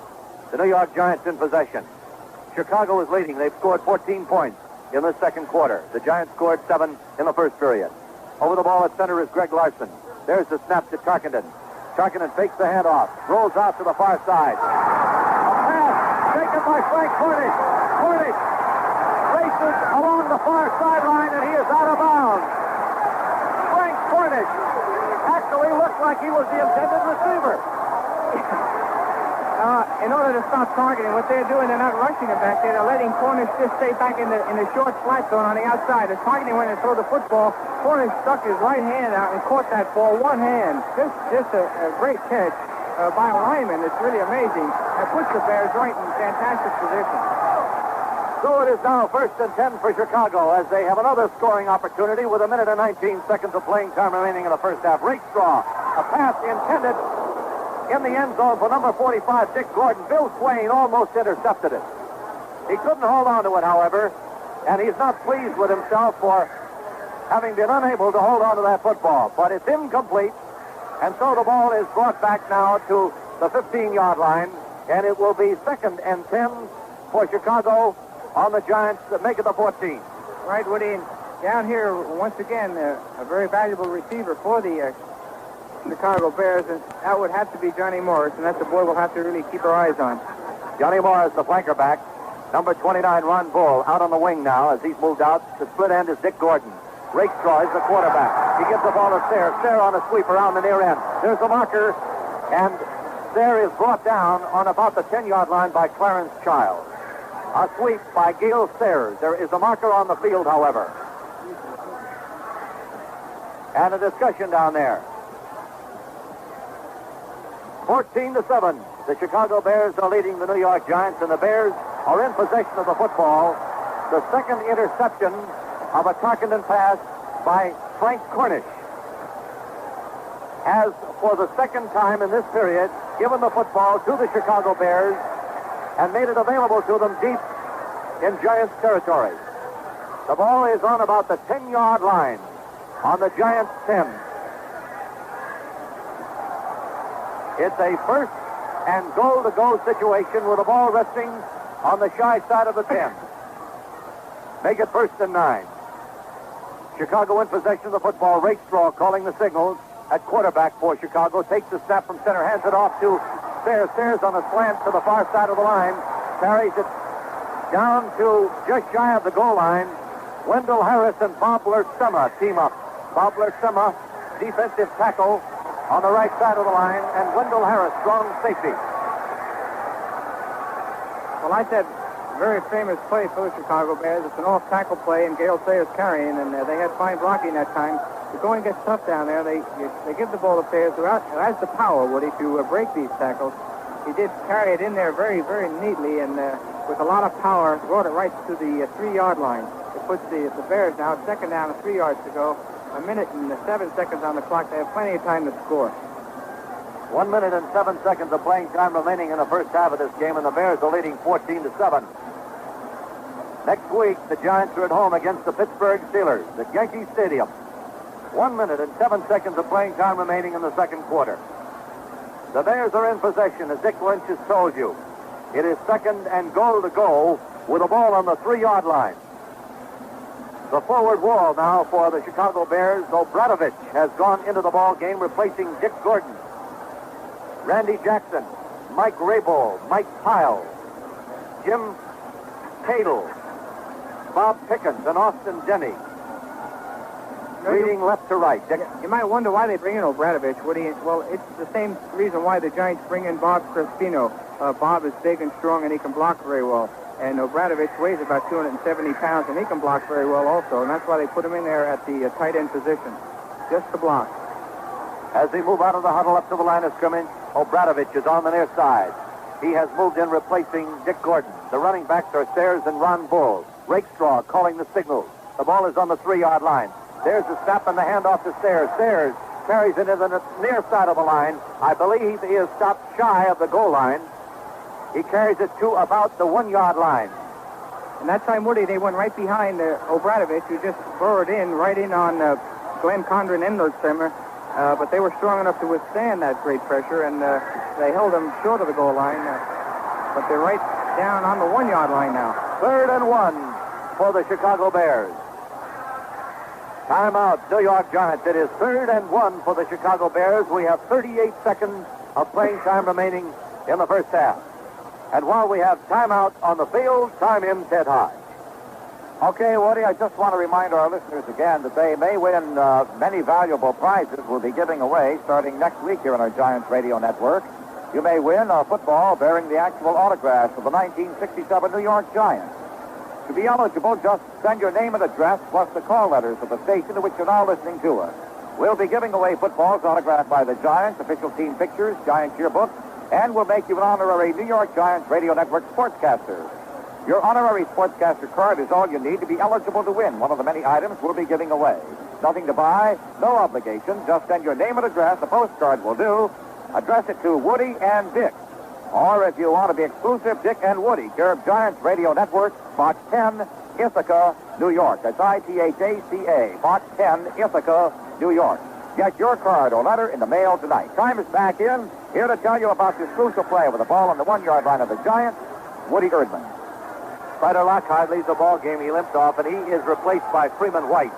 Johnny Morris is flanked out on the far side. Calling the signal. Larry Rakestraw. There's the snap, the dive. It's a touchdown. Touchdown, Chicago Bears. They have had quite a second quarter. So far, 20 points scored by the Bears in this second period. Right, and it was all due to the effort of that Chicago Bear defensive team, and in particular Frank Cornish, who's having himself a real fine day here today. 2 interceptions by Frank Cornish have led to 2 touchdowns by the Chicago Bears. Max Percival will try for the extra point. Over the ball at center is Mike Pyle. There's the snap from center, the hold. It is no good. It is wide to the near side, and so the score remains 20 for the Chicago Bears, 7 for the New York Giants. We have 35 seconds of playing time remaining in the second quarter. All right, Woody, let's check our scoreboard now as the Bears get ready to kick off to the Giants. At the end of the first half, Baltimore is way out in front of Atlanta by a score of 35-0. Another halftime score, the San Francisco 49ers 14, the Washington Redskins 3. At the end of a period, Dallas and New Orleans are tied at 7-7. And at the end of the period of the game between Pittsburgh and St. Louis, there is no score. And here at Wrigley Field in Chicago, in what Woody Erdman has just told you is a big second quarter for the Chicago Bears. They've scored 20 points in the quarter to lead the New York Giants. With just 35 seconds to go in the first half, the score, the Bears 20 and the Giants 7. Now here's Percival kicking off for the Bears. Here to tell you about it, Woody Erdman. There is the boot. It's a high end-over-end kick that is taken by Clarence Childs, who picks up blocking, races up the middle of the field, gets past the 20 up to about the 25-yard line, and it will be 1st and 10 for the New York Giants on their own 25-yard line. We have 31 seconds of playing time remaining in the first half. The Chicago Bears have scored 20 points in this second quarter. They lead 20-7. And so the New York Giants, with 20 seconds remaining of this first half, set the ball back to Tarkenton. Tarkenton, a long pass to Homer Jones, out of bounds, incomplete. And so it stops the clock, and 16 seconds remain on the scoreboard. Right, Woody, and he tried to hit Homer then, and once again they had 2 men, 2 very, very fast men, Taylor and Gentry, right on Homer, and they're playing him inside and outside and short and long. So it's going to be tough to hit Homer Jones. 2 very, very fast men who can probably match him with speed, and it's going to be tough to get the ball to Homer Jones. And I think Fran will have to look to Aaron Thomas or Del Schaffner if he's going to try to get a reception here. Tarkenton takes the snap from center. There is a pass intended for Triplett. It falls out of his hands, actually goes through his hands. Pass intended for Triplett. Triplett, short pass over the line, reached his arms out, tried to get his hands on the football, could not hold it. It was thrown hard by Tarkenton and went right through Triplett's hands, incomplete. 3rd and 10. 3rd and 10. We have 12 seconds of playing time remaining on the clock, and the Giants are down by 13 points, 20-7. Schaffner flanked on the near side. Homer Jones split on the far side. The tight end is Aaron Thomas. Koskinen takes the snap from center, hands it off to Triplett. Triplett on the sweep around the near end, gets to the 35, and he's dropped there by Richie Pettibone, the strong safetyman, and Dick Butkus, the middle linebacker for the Chicago Bears. So we have 5 seconds of playing time remaining on the clock. Time for one more play, and it's 20-7. Chicago out front. First and 10 for the New York Giants on their own 35-yard line. Chicago leading 20-7. Other scores: second quarter 35 Baltimore, Atlanta nothing. San Francisco 14, Washington 3.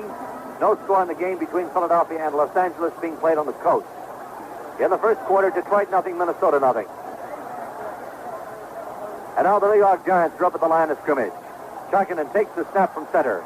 The ball is handed off, carried toward the far side of the field by Bill Triplett, as I believe that is all the time that remains in the first half of the game. That's correct. We waited for just a moment because there was a second on the clock, but it was highly evident that the first half was over. And so, at the completion of the first half of play here at Wrigley Field in Chicago, it is 20 for the Chicago Bears and 7 for the New York Giants.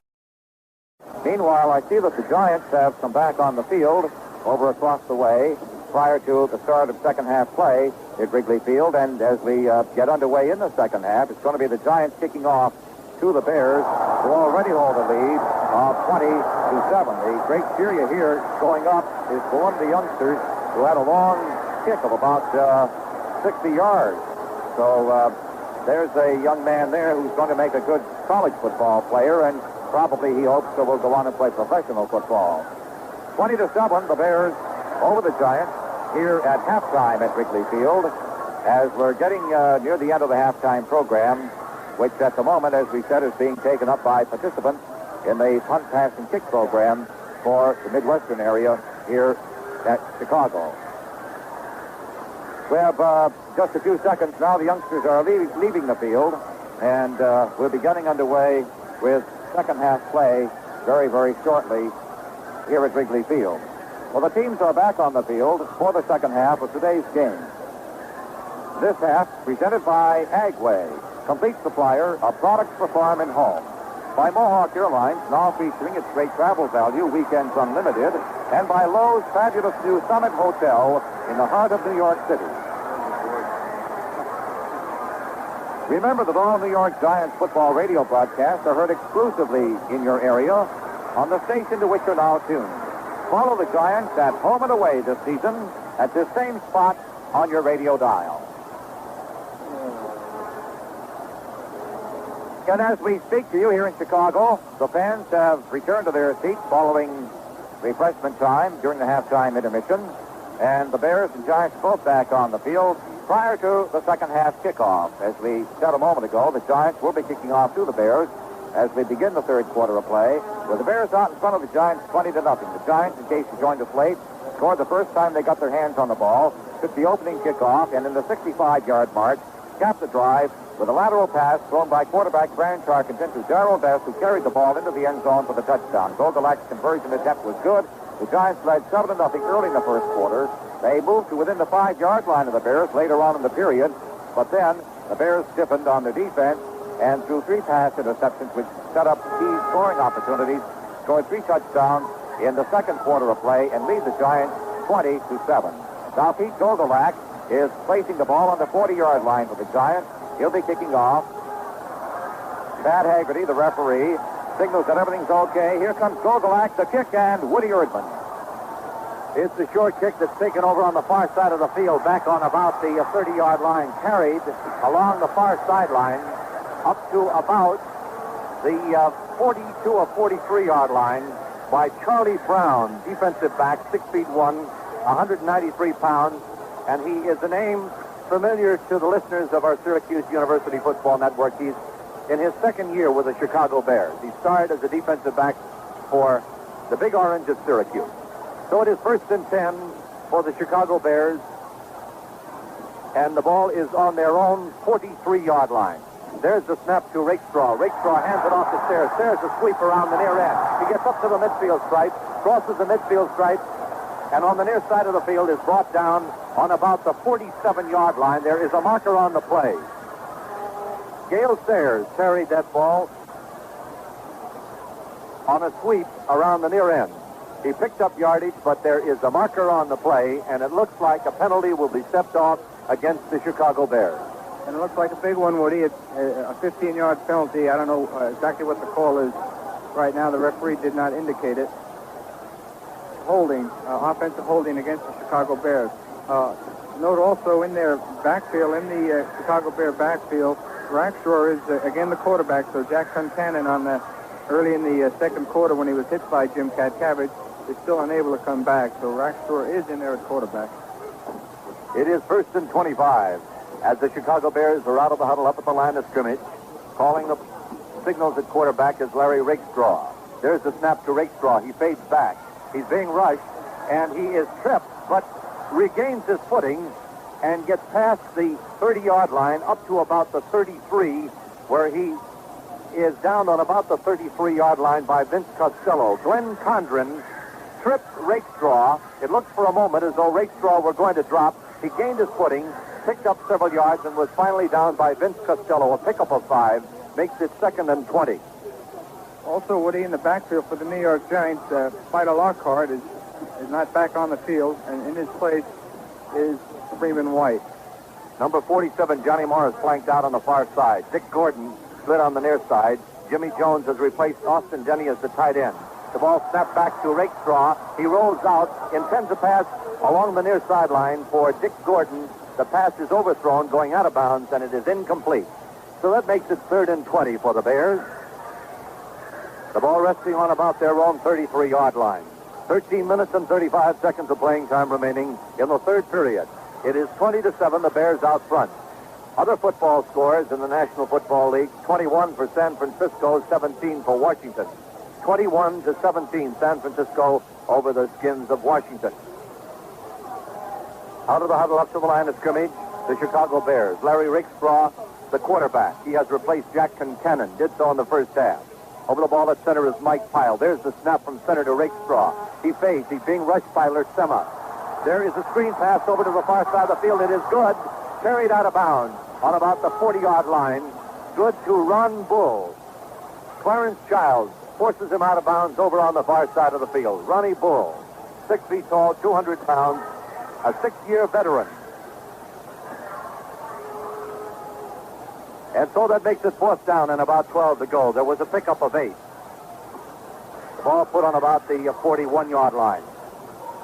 And so the Chicago Bears will be forced to punt, 4th and 12.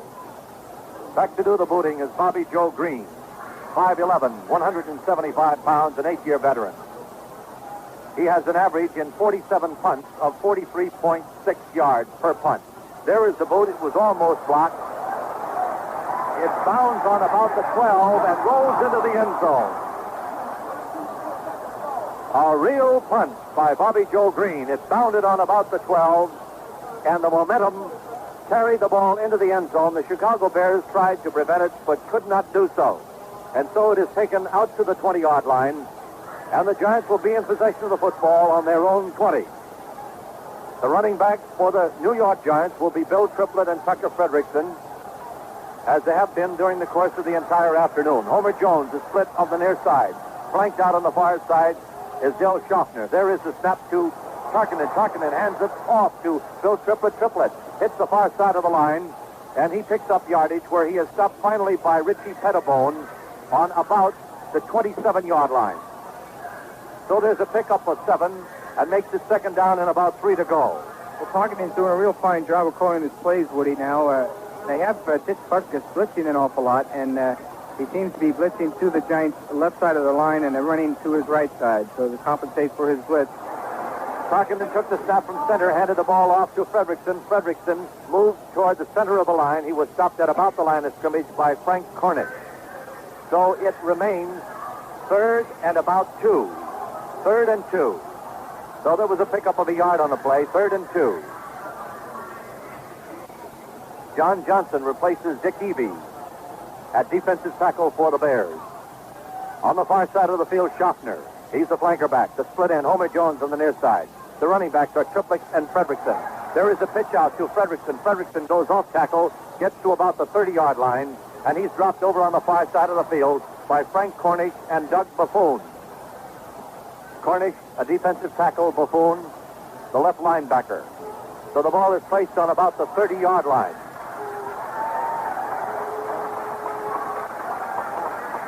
And makes it fourth down and about 1. Fourth and about 1.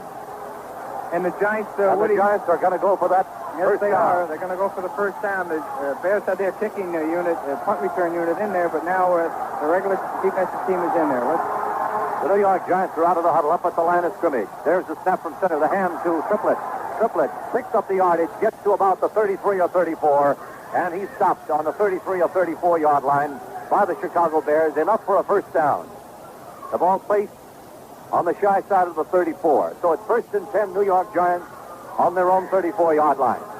With a 4th and 1 situation, Fran Tarkenton elected to go for it, and they picked up more than enough yardage. Homer Jones slid on the far side. Del Schaffner flanked on the near side. He fakes the handoff to Fredrickson, does Tarkenton, gives it to Triplett. Triplett hits the near side of the line, gets to about the 40-yard line, and he's stopped there by Jim Purnell, the right linebacker for the Chicago Bears. All the faking that you're talking about, Woody, it's actually happening out there in the field, and why they're doing it is to contain Dick Butkus and get him to move in one direction and come back so they can get the angle block on him. And they're running right up the middle and right to his outside. The reason they're doing it, the reason it's successful is because of his block. Second and 6, Giants. 2nd and 4, rather. A pickup of 6. The ball handed off to Triplett. Triplett fakes the sweep, turns in, gets past the 40, up to about the 42, and he's stopped there by Frank Cornish. Triplett took a handoff from Tarkenton, faked the sweep to the far side, moved in, and went into the far side of the line, carried the ball to the 42-yard line. So it makes it now 3rd and 2 for the Giants. 3rd and 2. 9 minutes and 55 seconds of playing time remaining in the third quarter, and the Bears are leading 20-7. Del Schaffner flanked out on the near side. Homer Jones moved in on the far side. The ball given to Fredrickson. Fredrickson into the middle. Gets past the 45, up to about the 46-yard line, and that will be enough for a first down for the Giants. So it will be 1st and 10 for the Giants on their own 46-yard line. Tucker Fredrickson carrying on that pass play for the Giants. 9 minutes and 25 seconds of playing time remaining in the third quarter. Out of the huddle, up to the line of scrimmage, the Giants. Schaffner flanked out on the far side. Homer Jones split to the near side. Aaron Thomas is the tight end. Bill Triplett and Tucker Fredrickson are the running backs. Greg Larson, the center. He snaps it back to Tarkenton. Tarkenton gives the ball to Fredrickson. Fredrickson hits the near side of the line. Gets to about the line of scrimmage, and he's stopped there by Jim Purnell and Dick Butkus. No gain makes it 2nd and 10. 8 minutes and 55 seconds of playing time remaining in the third period. The Bears now moving into the use of 5 defensive halfbacks as Joe Taylor replaces Jim Purnell. So the defensive halfbacks are Gentry, Rosie Taylor, Joe Taylor, Richie Pettibone, and Benny McCrae. As the New York Giants move out of the huddle up to the line of scrimmage, Schaffner is flanked out on the far side, Homer Jones on the near side. Tarkenton takes the snap from center, fakes the handoff to Fredrickson. Looks for a receiver. His receivers are covered. There is a long pass intended downfield for Homer Jones over on the far side of the field. It is incomplete. He was covered by Ed Obradovich.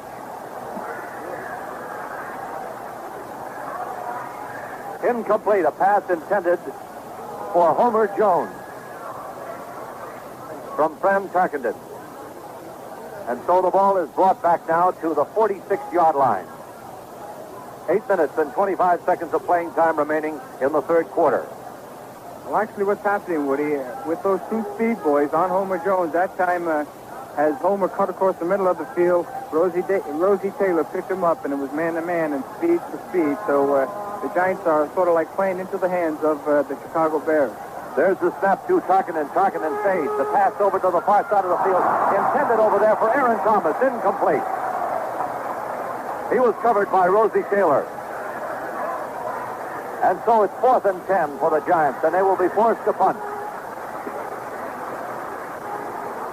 4th and 10. 8 minutes and 20 seconds of playing time remaining in the third quarter, and the Bears are leading 20-7. As Ernie Coy comes into the football game, and he will do the punting for the Giants. Out of the huddle, up to the line of scrimmage, the Giants. Ernie Coy in punt position. Gale Sayers and Dick Gordon are back. There's the boot. It's a high spiral. Gordon fakes a move under the football and then steps away from it, and the ball bounds into the end zone. Some real fast thinking by Dick Gordon prevented his catching the ball and being tackled on the spot. He allowed the ball to roll into the end zone, and that punt was good for 54 yards. And so the Bears will take over possession of the football on their own 20-yard line. The score here at Wrigley Field in Chicago, the New York Giants 7, the Chicago Bears 20. More New York Giants football in just 60 seconds. In the United States, most people have things pretty good. Life is full of promise. But even here, there are those who somehow missed out, who have nothing, and whose prospects for tomorrow are more of the same. The reasons are complex, and they're absolutely overwhelming for the people involved. You grow up in a slum, or maybe an Indian reservation, and words like hope and opportunity might as well be in some other language. There is no hope, no opportunity, as far as they're concerned. But when Vista volunteers come, something happens. Something better. Something called hope. Something called opportunity. Help make it happen. Write to Vista, Box B, Washington, D.C. So the Giants ran out of gas in their first drive of the second half here in Chicago. The Bears put the ball in play in their own 20. Here again is Woody Erdman. Johnny Morris flanked out on the near side. Over on the far side is split end Dick Gordon. Larry Rakestraw calling the signals. Takes the snap from center. There is a long pass. Downfield. Intended for number 80, Jimmy Jones, who is the tight end. Incomplete. It was off Jimmy Jones' fingertips. He was covered by Freeman White, who was in there at free safety, having replaced Spider Lockhart, who left the game earlier as a result of an injury. Freeman White covering Jimmy Jones. Jimmy Jones could not hold on to the football. It went right off his fingertips. Incomplete. Makes it 2nd and 10. 2nd and 10 for the Bears on their own 20-yard line. Jimmy Jones leaves the ball game, and Austin Denny comes in to replace him as tight end. As they move out of the huddle up to the line of scrimmage, Gordon is split to the near side, and Morris is flanked over to the far side. The running backs are Gale Sayers and Ron Bull. The quarterback is Larry Rakestraw. There's the snap to Rakestraw. He hands it off. It is carried into the far side of the line by Ron Bull, and the tackle is made there by Glenn Condren and Clarence Childs. 20-7. The Chicago Bears are leading the New York Giants. We have 7 minutes and 45 seconds of playing time remaining in the third quarter of this contest. Other scores for Baltimore, 42 for Atlanta 7, third period. Second quarter score, Dallas 14, New Orleans 7. Second period, Pittsburgh 7, St. Louis 7. 3rd and 10 for the Chicago Bears as they move up to the line of scrimmage. Rakestraw takes the snap from center. He fades, and as he tries to release the ball, his arm was caught, and the ball went straight down, and so it is an incompleted forward pass. Actually, they caught hold of his passing arm, Dick. Right, Woody, it was a fine rush there by Lurtzemer and Moran, and actually the Moran was the one that had him knock the football down to the ground. So the Giants now are in good position. They're in good field position, and they needed that time to stop the Chicago Bear offense. This will put the ball somewhere around maybe the 50-yard line or the midfield stripe, and maybe the Giants can take it on in from there. But this is the first time in a long while where the Giants will be in good field position. The Bears now in a punt formation. Randy Minier and Wendell Harris are deep for the Giants. Over the ball at center, Mike Pyle for the Chicago Bears. There's the snap from center, the boot, and it's a long spiral. It goes over the head of Wendell Harris, rolls back to the 15. Harris takes it, and he's dropped on the 10-yard line. The official's cap is put on the 12. That was a 70-yard boot as far as the Chicago Bears were concerned. 70 yards. Yes, Woody, and there goes that great Giant field position I was talking about. Well, that boy can really kick the football. Green, that's all he does, is just kick. He just punts, just like Don Chandler for the Green Bay Packers only kicks field goals now and extra points. He got his leg into that. Of course, the wind is at his back. It's in his favor, but that still is a fine kick. And so it's first and 10 for the Giants, with the ball resting on their own 13-yard line. The Giants out of the huddle up at the line of scrimmage. Tarkenton calling the signals. Triplett and Frederickson are the running backs. Tarkenton takes the snap from center, gives the ball off to Triplett. Triplett hits the middle of the line. He gets to about the 14, and he's stopped at the 14-yard line by right linebacker Jim Purnell. And so the ball is on the 14-yard line. That's a pickup of about a yard. Will make it 2nd and 9. 2nd and 9 for the Giants. We have 6 minutes and 25 seconds of playing time remaining in the third quarter. As the Giants move out of the huddle up to the line of scrimmage, Homer Jones is split to the far side, and Del Schaffner is flanked to the near side. There's the snap to Tarkenton. Tarkenton, a long pass to Aaron Thomas. Thomas takes it on the 20, turns in, turns around, gets to about the 21, and he's dropped on the 21-yard line by number 51, Dick Butkus, the middle linebacker for the Chicago Bears. Butkus assisted by Richie Pettibone. Let me just point out what Butkus had to do that time, Woody, to get over there and stop that play. Actually, Pettibone was covering Thomas man-to-man. As Tarkenton threw that ball, it was right next to the sideline, to the left sideline. Butkus dropped back in the middle. Then as he was throwing the ball, raced over there and made the tackle on the sideline. Quite an athlete. The Giants now, after a completion of an 8-yard pass from Tarkenton to Aaron Thomas, have a 3rd and 2 situation. The ball handed off to Triplett. Triplett stopped at the line of scrimmage by Ed Obradovich. Triplett may have picked up a yard on the play. Obradovich is the left defensive end for the Chicago Bears. He was assisted by Doug Buffoon. So there was a pickup of about a yard, and that will make it 4th and 1 for the Giants as they go into a punt formation. Ernie Coy comes onto the field for the Giants. It is 4th and 1. We have 5 minutes of playing time remaining in the third quarter. As you hear in the background, the attendance is 46,200 plus. There is the boot by Ernie Coy. It's a spiral called for, a fair catch called for by number 45, Dick Gordon. And there is a marker on the play. That punt was good for 39 yards. There is a marker on the play at about the midfield stripe. 20-7, the Chicago Bears are leading the New York Giants. We have 4 minutes and 43 seconds of playing time remaining in the third quarter of this contest. A 15-yard penalty stepped off against the Chicago Bears takes the ball back to their own 25-yard line. Clipping penalty called against the Chicago Bears. Puts the ball back on their own 25. They're leading by 13 points. We have 4 minutes and 43 seconds of playing time remaining. We have a timeout on the field and a time in for Ted Hodge. Okay, well, we have an opportunity, if we may. I'd like to mention that we have had literally hundreds and hundreds and hundreds of letters and cards written in by our listeners applying for membership in our Honorary Sportscasters Club, and it's very gratifying, and we do appreciate it. Thank you. All right, Woody. So there's a pause in the action here in Chicago. The score, Chicago 20 and the New York Giants 7. More Giants football in just 30 seconds. Your man, Robert Otto, Phi Beta Kappa, is taking Army ROTC. Army ROTC has been paying Bob $40 a month during his junior and senior years of college. But money isn't the big reward Army ROTC offers Bob. It's the experience he's getting in organizing and leading men. If you're a high school senior, ask your guidance counselor about Army ROTC.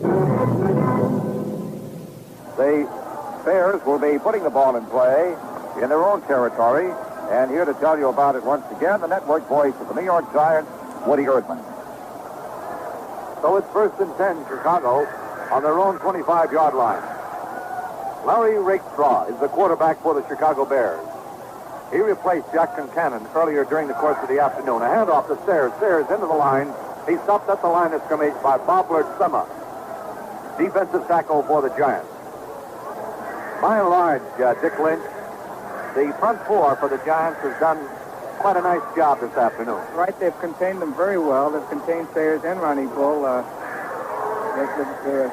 The big asset in the ball game thus far has been that Bear defense, which has put the Bears in excellent field position both times inside the Giant 20 on interceptions. The Bears now up at the line of scrimmage. Number 47, Johnny Morris flanked out on the far side. Dick Gordon split on the near side. There's the snap to Rakestraw. Rakestraw fades into the pocket. A pass complete. Incomplete. Gale Sayers had that ball on about the 40-yard line and didn't hold it long enough, dropped it, and so it's an incompleted forward pass intended from Rakestraw for Gale Sayers. Incomplete. While we have an opportunity, let's pause 10 seconds for station identification. This is the New York Giants Radio Network. This is the bright sound in radio. WGY, a General Electric Broadcasting Company station at 810 on your dial in Schenectady, New York. Wrigley Field in Chicago, the Chicago Bears and the New York Giants, along with Dick Lynch and Ted Hodge. This is Woody Erdman. There is the snap to Rakestraw. He fades, steps up into the pocket, decides to run with the football, goes up the middle, gets past the 30 up to about the 31 or 32, and he's dropped there by Jim Moran. We have 3 minutes and 40 seconds of playing time remaining in the third quarter, and the Bears are leading 20-7. That makes it fourth, and about 3 to go. 4th and 3. And this time I noticed Wendell Harris and Randy Minimere back a little deeper than they were the last time, Woody, because this Green has really been having himself a fine afternoon punting. Bobby Joe Green punting with his back to the wind. He's an 8-year veteran and real capable. The snap from center is low. Green gets the punt away, and it's a long one. It's a beaut taken by Wendell Harris on the 10. He gets up to about the 11, and he is stopped on the 11-yard line. He fumbles the football on about the 10. I believe he was down, however. There is a marker on the play, and we're having some real rough and tumble football down there on about the 8-yard line. Wendell Harris made an over-the-shoulder catch of that punt. He tried to move the football upfield. Actually, Dick, I think had he let it go, it would have rolled into the end zone. Well, I don't know, Woody. It's a tough decision to make. It was very close. Had he let it go at least he could have lost his 10 yards. But on that particular play down here where they had a little rough stuff, a little fighting going on, Wendell Harris fumbled the ball, but the ball was ruled dead as he caught it, and the ball was ruled dead right away. There's 2 offsetting penalties. They're going to give the ball to the Giants on the 10-yard line, 1st and 10. And so the New York Giants, as Dick Lynch has told you, are in possession of the football. And the ball is placed officially now on the 11-yard line. And once again, it's Bobby Joe Green's kicks that are really keeping the pressure on the Giant offense. He has them, once again, last time he booted the ball, they had the ball on the 12-yard line. This time they're getting the ball on the 11-yard line. Both times they were deep in Bear territory, but his kicks got him out of it. And that's the value of having a real fine kicker. He can really put the pressure on an offensive team. Schaffner flanks to the near side. Homer Jones splits to the far side. He's moved in close. Koskinen fakes the handoff. He's being rushed. There is a pass intended for Homer Jones. Jones with 2 men on him. Incomplete. Number 53, Jim Purnell, and number 24, Rosie Taylor, were on Homer Jones. Jones could not get his hands on it, and the Chicago Bears have done a great job of containing the offense of the New York Giants here this afternoon. They've done certainly a fine job covering Homer Jones, but it's taken 2 men to do it, Woody. I'll point that out. But if that's the case, they found the secret, and they are containing him so far this afternoon. Jim Purnell leaves the ball game. He's replaced by Joe Taylor as the Bears go to a defense using 5 defensive halfbacks. Homer Jones over on the far side, Schaffner on the near side, and Fredrickson and Triplett are the running backs. Koskinen calling the signals. Takes the snap from center. He fades back. A short pass intended for Bill Triplett. Incomplete. The pass was overthrown. Incomplete. That makes it 3rd and 10. 2 minutes and 44 seconds of playing time remaining in the third quarter. The Washington Redskins have scored 17 points to San Francisco's 21 this afternoon. That's the third period score. In the third quarter, Pittsburgh and St. Louis are all tied up 7-7. In the second quarter, Dallas 14, New Orleans 7. At the completion of 1 period of play, no score, Detroit and Minnesota. Here at Wrigley Field, it is 20 for the Chicago Bears, 7 for the New York Giants. Homer Jones over on the far side, Schaffner on the near side, Koskinen being rushed, being pulled down behind the line of scrimmage, back on about the 1-yard line by Ed O'Branovich and Marty Amsler. and Dick Evey. All from the front four of the Chicago Bears. And they got a tremendous ovation from the fans here at Wrigley Field. And rightfully so. Right, Woody, they've been putting the pressure on Talkington all afternoon. But once again, you got to give a lot of credit to that defensive secondary. He was looking for Aaron Thomas, and Thomas was covered very well that time by Richie Pettibone. He couldn't throw him the ball. Then he looked for Aaron Thomas. Then he looked for Del Shofter, and he was covered by Gentry. He just had to eat it. And like you called, there was 4 linemen right on top of Fran Talkington. Ernie Coy kicking into the wind. There's a high stop from center. He gets the boot away. It wobbles.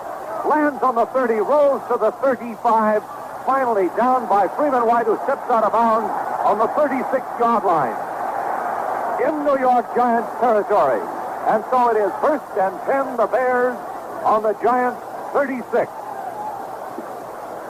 The Chicago Bears are leading 20-7. We have 2 minutes and 11 seconds of playing time remaining in the third quarter of this contest. The Giants scored first. They scored 7 in the first period. The Bears came back and scored 20 in the second quarter. No scores so far in the third quarter. So it is 20 for the Bears, 7 for the Giants. Dick, while we have an opportunity, while there is a lull in the action, again, let me say that it's gratifying for so many of our listeners to write in and to apply for their membership cards. We have had hundreds and hundreds of letters, and those cards are on their way to those who have written, and those who have not written, we invite them to do so. Right, Woody. As you say, it is gratifying, certainly, to have so many listeners write in, and as Dean Martin says, keep those cards and letters coming in. It's always a pleasure to hear from you, and that's the truth. And we have been getting letters from all our listeners and from every radio station that's in the Giant Network. It certainly is very pleasing. And so it is now 1st and 10, Chicago Bears on the New York Giants 36-yard line. 2 minutes and 11 seconds of playing time remaining in the third quarter. As play is about to resume, the Bears are back in the huddle. They break out of the huddle, move up to the line of scrimmage. Dick Gordon is split to the near side, and Johnny Morris is flanked over on the far side. Number 29, Ron Bull, on the wing on the far side. Rakestraw calling the signals. There is a marker on the play, offside. Now, whether or not that penalty will be called against the Giants or the Bears for luring them off, but we'll find out, Dick. Well, that was offside. Jim Cavish decided to take an early look at see what was going to happen. He was back there 3 yards before Rakestraw had the football, so it is against the Giants. Now the ball is on the 30-yard line of the New York Giants. 1st down and 5. They're in a real bad position, but again, they've stopped them before. The scoring has come as a result of interceptions on the Bear defense, and let's see if they can hold them now, Wood. Rakestraw calling the signals at quarterback for the Chicago Bears. Takes the snap from center. Hands that ball up the stairs. There's a sweep. He heads over to the far side of the field. Gets to about the 34-yard line. Now, that will mean a loss of about 3 yards on the play. And he's stopped over there on the far side of the field by Clarence Childs and Ken Avery. Childs is the right cornerback, and Ken Avery the right linebacker for the New York Giants. All right, Navy returned on that play, Woody. He's holding his shoulder. Ed Wyzakowski now has come in to replace him. Once again, though, you got to give a lot of credit to Ken Avery. He's meeting the best when he meets Cale Sayers on those sweeps, and he is meeting him and stopping him. He's not gaining any yards around Ken Avery's side. And Clarence Childs, too, is doing an excellent job. The Bears are up at the line of scrimmage. Number 47, Morris, flanked to the near side. Dick Gordon split over to the far side. The running backs are Sayers and Bull. Rakestraw calling the signals. Takes the snap from center. Hands the ball off to Sayers. Sayers is sweep to the near side. Sayers gets to the 30. Down to the 25. Gets to the 20. He's finally dropped on the near side of the field on about the 18-yard line by Freeman White. It's a beautiful sight to watch a runner like Cale Sayers run. Absolutely sensational, Woody. He stopped right in his tracks. Scott Eaton was about to make a tackle, cut back inside and kept going. Just on the dime he stopped. Quite a fine runner. Cale Sayers on a sweep picks up the first down for the Chicago Bears, and it is 1st and 10 for Chicago on the Giants' 18-yard line. The Bears are back in the huddle. They're leading 20-7. They move out of the huddle up to the line of scrimmage. Johnny Morris flanked to the far side. Dick Gordon split to the near side. Ron Bull moved over to the wing on the far side. Rakestraw is calling signals. He takes the snap from center, rolls out to the far side, looks for a receiver in Gale Sayers, incomplete. Sayers was on about the 4. He threw the ball behind him. Incomplete. Makes it 2nd and 10 with the ball on the Giants' 18. 2nd and 10, 31 seconds of playing time remaining in the third quarter. The Bears leading 20-7. They're threatening with 31 seconds remaining of this period. That actually is the option run or pass play that Concannon ran so very well in the first half, Woody, until he was taken out of the ball game on a vicious tackle by Jim Cadcavis. But this time, Rakestraw decided to throw the football. He was looking for Sayers. The Sayers was covered very well that time by Bill Swain, and he threw the ball behind him. As they break out of the huddle, Morris is flanked to the far side. Dick Gordon split to the near side. Rakestraw, the quarterback. The running backs are Bull and Sayers. Over the ball at center is Mike Pyle. There's the snap to Rakestraw. He steps back, passes, intended over to the far side for Austin Jenney. Incomplete. It was thrown high. Jenney was covered by Freeman White. And so it's 3rd and 10. On the New York Giants' 18-yard line, the Chicago Bears in possession. 27 seconds of playing time remaining in the third quarter. Coming into the ball game, Mike Raybould.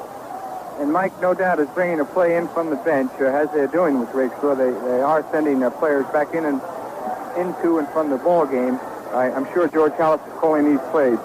A man very dangerous down here would be number 47, Johnny Morris. Let's see what happens, Woody. Raybould replaces Jim Cadill. Rakestraw calling the signals at quarterback for the Bears. He takes the snap from center, steps back, a pass intended in the inside. It's good. Touchdown Bears. Rakestraw threw in the end zone to Dick Gordon. Gordon caught it. The man on Gordon was Clarence Giles. It was a beautifully thrown pass. Dick Gordon just turned around, pulled the ball in. Touchdown Chicago. And so it is now 26 for the Bears, 7 for the Giants. The try for the extra point. Mac Percival will attempt the conversion. Mike Pyle over the ball at center. There's the snap, the hold, the boot. It is good. 27 for the Chicago Bears, 7 for the New York Giants. More New York Giants football in just 60 seconds. Music. How important is it? The Music Educators National Conference asked some prominent Americans to comment. Otto Graham, head coach of the Washington Redskins. I was born and raised in a musical family. Of course, I was a typical youngster.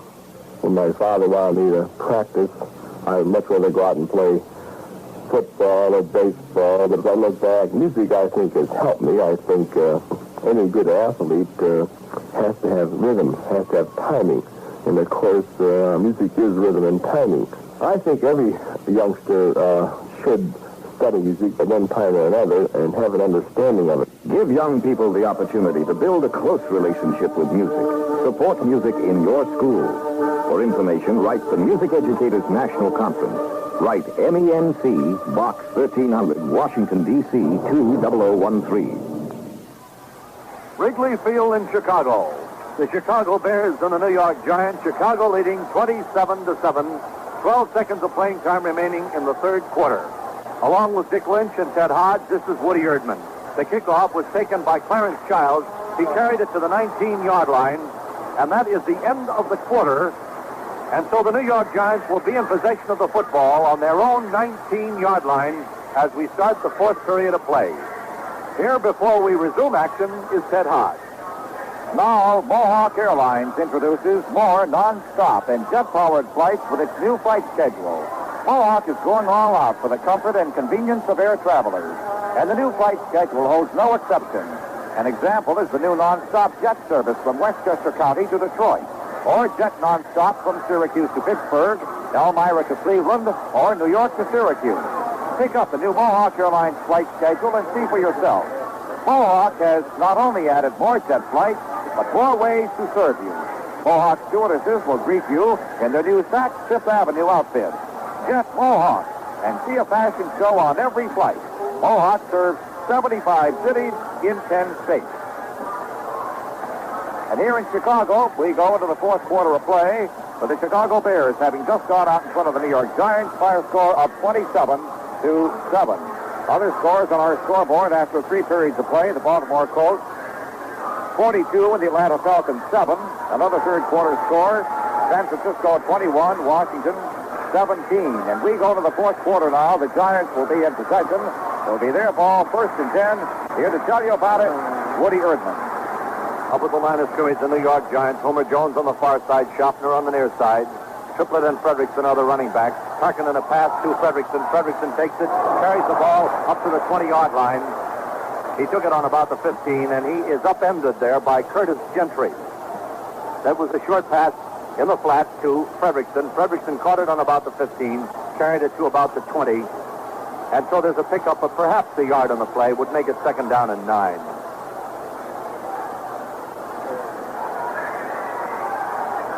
And so it is 27-7. The Bears over the Giants here at the start of the final period of play.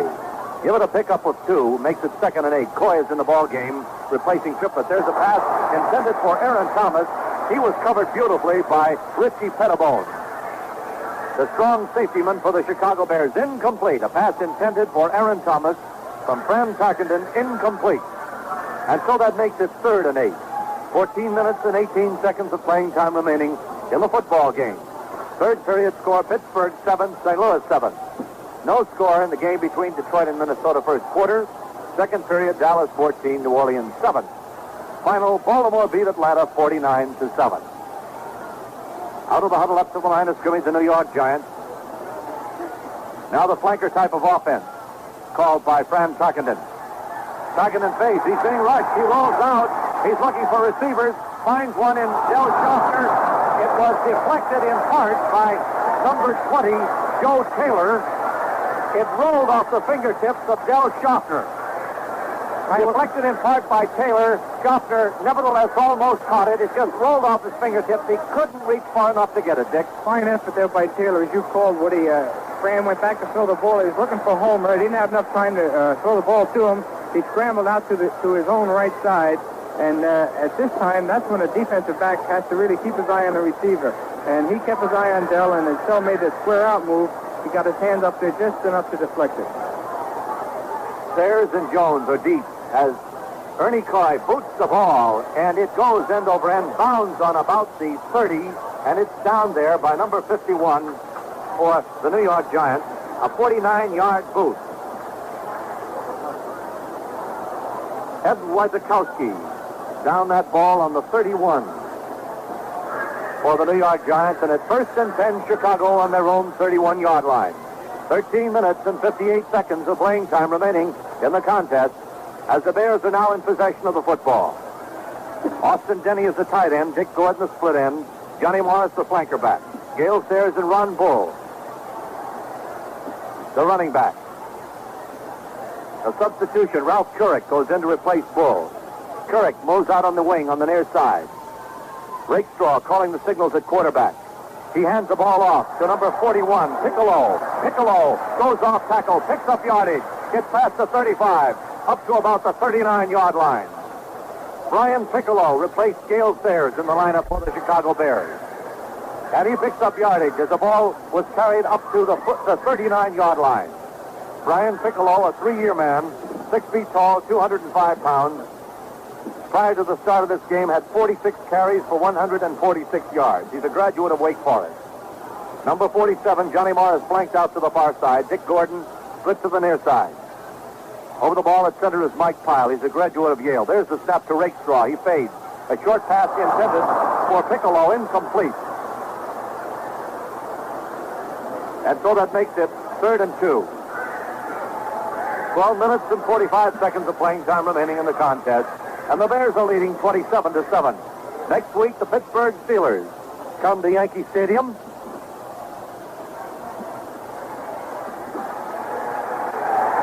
Coming into the football game, Obradovich. Leaving the game, Dick Gordon. Obradovich, who plays both defense and offense. He's a defensive end and an offensive end. In there offensively for blocking purposes. That's right, Woody. They'll probably have a play coming right his way. There is a marker on the field as they started to put the play in motion. There was jumping, I think it was against the Giants. They were, unless I should say they might have been pulled off. Yeah, it is against the Giants, Woody. Both sides. So this gives the Bears first down, and Obradovich doesn't even have to block. And so Dick Gordon replaces Obradovich at split end for the Chicago Bears, and the ball is resting now on their own 44-yard line. That makes it 1st and 10. Number 47, Johnny Morris, flanked out to the far side, and Dick Gordon is split to the near side. There's the snap to Rakestraw. A pass over to Johnny Morris. Morris was on about the line of scrimmage, and he is stopped as he receives the pass by Scott Eaton. Right, and Scott Eaton that time read the play perfect. This is the same play that Morris took a 2-yard hitch and then went about 20 yards with the ball. What might happen now, you got to be very careful, and they've done this many times. They will fake that little hitch and let Scott Eaton come on up, and then Johnny Morris can just take off and go deep. And they've done this before, and they might be trying to set this up. Scott will have to be very careful, but I know he's a fine defensive back, and he reacts very well. I think he'll be able to handle it. As the Bears move out of the huddle, Johnny Morris is on the flank on the far side, and Gordon is split to the near side. Rakestraw takes the snap from center. There is a lateral intended for Brian Piccolo. It was thrown behind Piccolo. Piccolo then reversed his position, got back to the football, and fell on it. So the ball is back now on the 30-yard line of the Chicago Bears. Right, Woody, they seem to have some mix-up in their signals. This is around the 3rd play I've seen mixed up. And I think it might be due in part to Piccolo and Couric. They're 2 new men. They're probably a little excited about being in the football game. They both have 3 years experience, but I don't think they have that much playing time. And even with Rakestraw in there, that makes them 3 new men, basically, and they'll have to iron these things out. Gordon to the near side, Morris to the far side. Mike Pyle to center. Rakestraw calling the signals, takes the snap, fades. There's a pass over the line to number 32, Couric. Couric gets the pass on about the 35-yard line. He's dropped on the 37 by Ed Wysakowski. So that's short of a first down, and the Chicago Bears will be forced to punt. We have 10 minutes and 50 seconds of playing time remaining in the contest, and the Giants are down 27-7. So they're back by 3 touchdowns. 10 minutes and 35 seconds of playing time remaining in the game. It is now 4th and 17 for the Bears, as Bobby Joe Green goes back to do the booting for Chicago.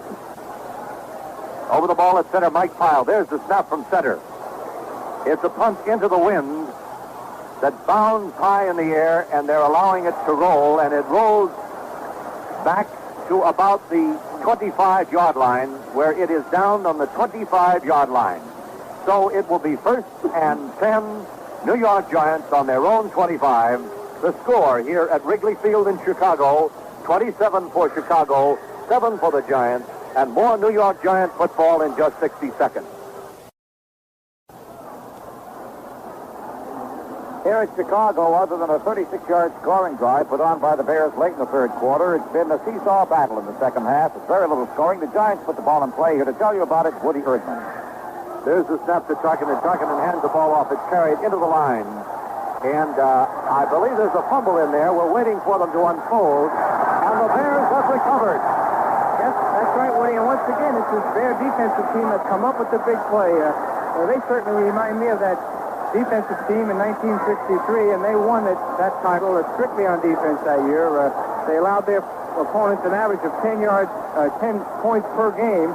And in the championship game, that's all we did score against them. They only scored 14 points, but it was enough to win the football game. And now it's the same thing happening this year. And with this great Chicago Bears defense really looking up and pursuing and doing a heck of a job, they have given the opportunity once again to the Chicago offense. 1st and 10, Chicago on the Giants' 23. Rakestraw calling the signals for the Bears. Takes the snap from center, hands the ball off. It's carried into the near side of the line, where he hits the stone wall. Ralph Couric took a handoff from Rakestraw, and as he moved to the near side of the line, Ed Wysakowski and Bob Lertsema hit him. And just like concrete, he was stopped. Right, he went right down. It was a fine hit by Wysakowski, and he's very happy to be in the football game. He's replacing Ken Avery, and don't you know that they're going to come right at him and test him out, and that's exactly what they're doing. The Washington Redskins have beat the San Francisco 49ers 31-28 this afternoon. The Giants up at the line of scrimmage. There's the snap from center. The ball carried to the near side and forced out of bounds on the near side. Brian Piccolo carried. Freeman White forced him out of bounds. Brian Piccolo in the football game replacing Gale Sayers. Ralph Couric has replaced Ron Bull. Larry Rakestraw, earlier during the course of the afternoon, replaced the injured Jack Concannon. It's 3rd and 5, Chicago, with the ball resting on about the 18-yard line of the New York Giants. And a play that we saw earlier in the third quarter, Woody, when they tried to hit the tight end Jones, he was open. You just might see that play here. That's about the only place they have to go. Jimmy Jones is in the ball game, as Dick has indicated, at tight end. There's the snap to Rakestraw. The ball is given to Jones, and Jones, along the near sideline, Clarence Childs forces him out of bounds. Well, it's not exactly what I had in mind, Woody. I didn't know he was going to get the ball that way. But it's another fine play by Jones, and this was, again, a reverse. This is due in part to the great pursuit of the New York Giants. They're coming down, they're following the football, they're following every move of those bare backs. And as they moved inside that time, they came right around on the outside, picked up enough yardage for the first down. So it's 1st and 10, Chicago Bears. A carry by Jimmy Jones, who has gone into the ball game at tight end, replacing Austin Denny. Number 47, Johnny Morris, flanked to the near side, and Gordon is split to the far side. Number 12, Rakestraw, rolls out to the far side. He carries it in for a touchdown. He faked action from the near side, and on some beautiful, deceptive handling of that ball, he rolled out to the far side.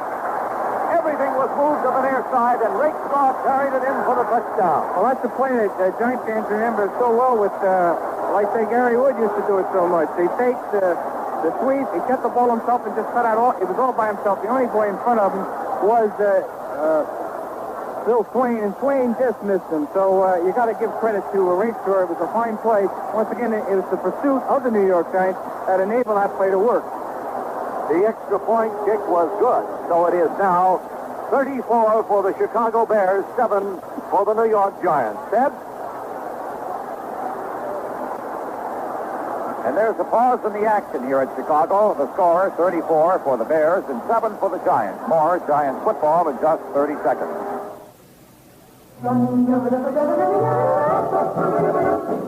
Give your heart a break.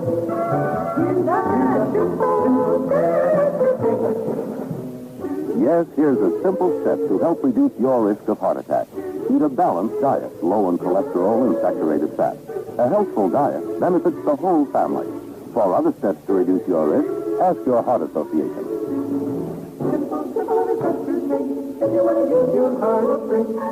Chicago. The Chicago Bears on the scoreboard once again. Now lead the Giants by a score of 34-7 with 8 minutes playing time remaining in the ball game.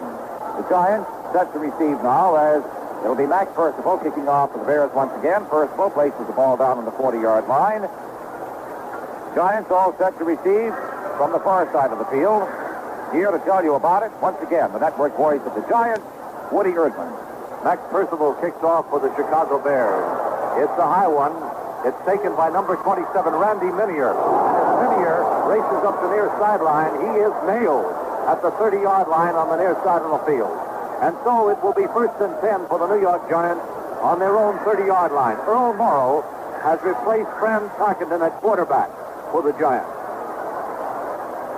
So it's 1st and 10 Giants on their own 30-yard line.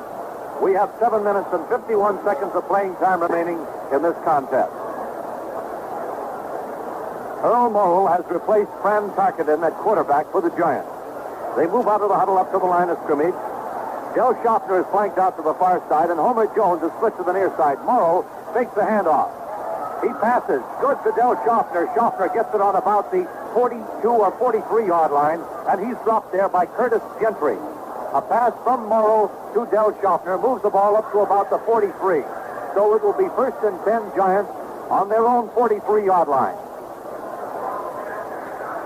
7 minutes and 10 seconds of playing time remaining in this contest. And the Chicago Bears are leading 34-7. Schaffner flanks out to the far side, and Homer Jones splits to the near side. The tight end, Aaron Thomas. There is a marker on the play, as the Chicago Bear on the near side was offsides. I believe it was Ed O'Bradovich. A marker on the play. 6 minutes and 56 seconds of playing time remaining in the contest. The Bears leading 34-7. 5 yards stepped off against the Chicago Bears, and that makes it 1st and 5 for the Giants. So the ball has been placed now on about the 46, the 47. The man that Earl likes to hit, or has liked to hit in the past, is Aaron Thomas, and I think that's the boy that they'd like to see open up here. Earl Morrall calling the signals for the Giants. Takes the snap from center, hands the ball off. It's carried into the middle by Tucker Fredrickson. Fredrickson carries it past the midfield stripe down to about the 46-yard line of the Chicago Bears. Now that should be enough for about a 1st down.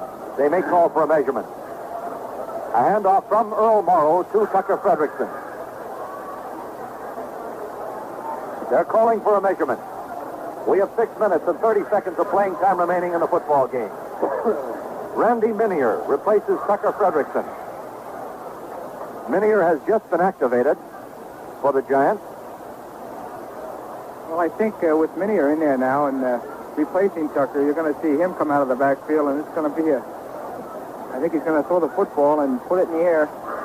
He'll have around 5 receivers to throw to, Woody. The Giants are up at the line of scrimmage, Dick. Earl Morrall calling the signals. Takes a snap from center. He gets away from one tackler. There's a pass over to the far side. Completed to Randy Minier. There is a marker on the play. A marker on the play on about the midfield stripe. Dick Butkus. And I believe it's a face mask penalty that will be called against Chicago, Dick. Well, it's a 15-yarder, Woody. It probably is a face penalty. Butkus came over there and really hit Minier. Now, that's the second time that he's been hit very hard in this ball game, but that's an unnecessary roughness call against Dick Butkus and the Bears. Gives the Giants 1st down on about the 35-yard line. And again, Morrall had 5 men to throw to that time. He had everyone out of the backfield, no protection, and threw to the release valve, Minier. Up at the line of scrimmage, the New York Giants. Morrall calling the signals, takes the snap from center, fades into the pocket. He's being rushed. He's being pulled down behind the line of scrimmage. The ball rolls out of his hands. I believe the play was called dead on about the 44 or 45-yard line. Ed O'Bradovich nailed him. O'Bradovich, the left defensive end for the Chicago Bears. The ball is being put down on about the 43-yard line of the Chicago Bears. Well, this Ed O'Bradovich, is really having a fine year. It wasn't really spectacular in the beginning, but now they say his last 2 football games, he's really come on like he's all pro, and he's doing a fine job here today. He's been in on many a tackle. He's kept the pressure on Tarkington, and now he's keeping the pressure up on Earl Morrall. He certainly has been a big force today for the Chicago Bears, causing the boys, the quarterbacks, to throw the ball early and causing these interceptions that's been taking place. 34-7. There's the snap to Morrow. Morrow being rushed. Gets away from one tackler. Passes the ball to number, is that Randy Minier? Minier gets the ball on about the 30-yard line, races along the near sideline, and he is finally pushed out of bounds on about the 22-yard line by Curtis Gentry. So that's 1st and 10 New York Giants on the Chicago Bears 23-yard line. While we have an opportunity, let's pause 10 seconds for station identification. This is the New York Giants Radio Network. This is the bright sound in radio. WGY, a General Electric Broadcasting Company station at 810 on your dial in Schenectady, New York. Wrigley Field, Chicago. 5 minutes and 49 seconds of playing time remaining. And the Chicago Bears are leading the New York Giants 34-7. There's the snap to Earl Morrall. A pass intended for Del Schaffner. Incomplete. Almost intercepted by Joe Taylor. Taylor was covering Schaffner. Taylor was right on his back. Real fine coverage that time. He was watching his receiver. Had he looked up that time, he would have seen the ball thrown behind Dell, and he might have picked it off. It would have been a touchdown for the Bears because there was no one in his way to stop him. with real fine coverage by Taylor. And once again, that Chicago front four plus Butkus. Butkus was blitzing that time, put a lot of pressure on Earl. Earl had to get rid of the ball a little early. Dallas leading the Wardians in the third quarter, 24-10. And now Homer Jones is split to the far side. Schaffner flanked to the near side. Morrow calling the signals. And there are markers on the play as the Chicago Bears moved off sides. There's a discussion down there with Earl Morrow in the center of it. And I believe they're calling a penalty against the Giants for luring the Bears offside. 5 minutes and 45 seconds of playing time remaining. Dick? That's right, Woody. They had the whole Chicago Bears team that time right inside the Giant offensive line. They jumped up. Evidently, it was one of the guards who pulled them offside. They're looking at Andy Gross. He's a young rookie. He's in there. He might have been the one that pulled them offside.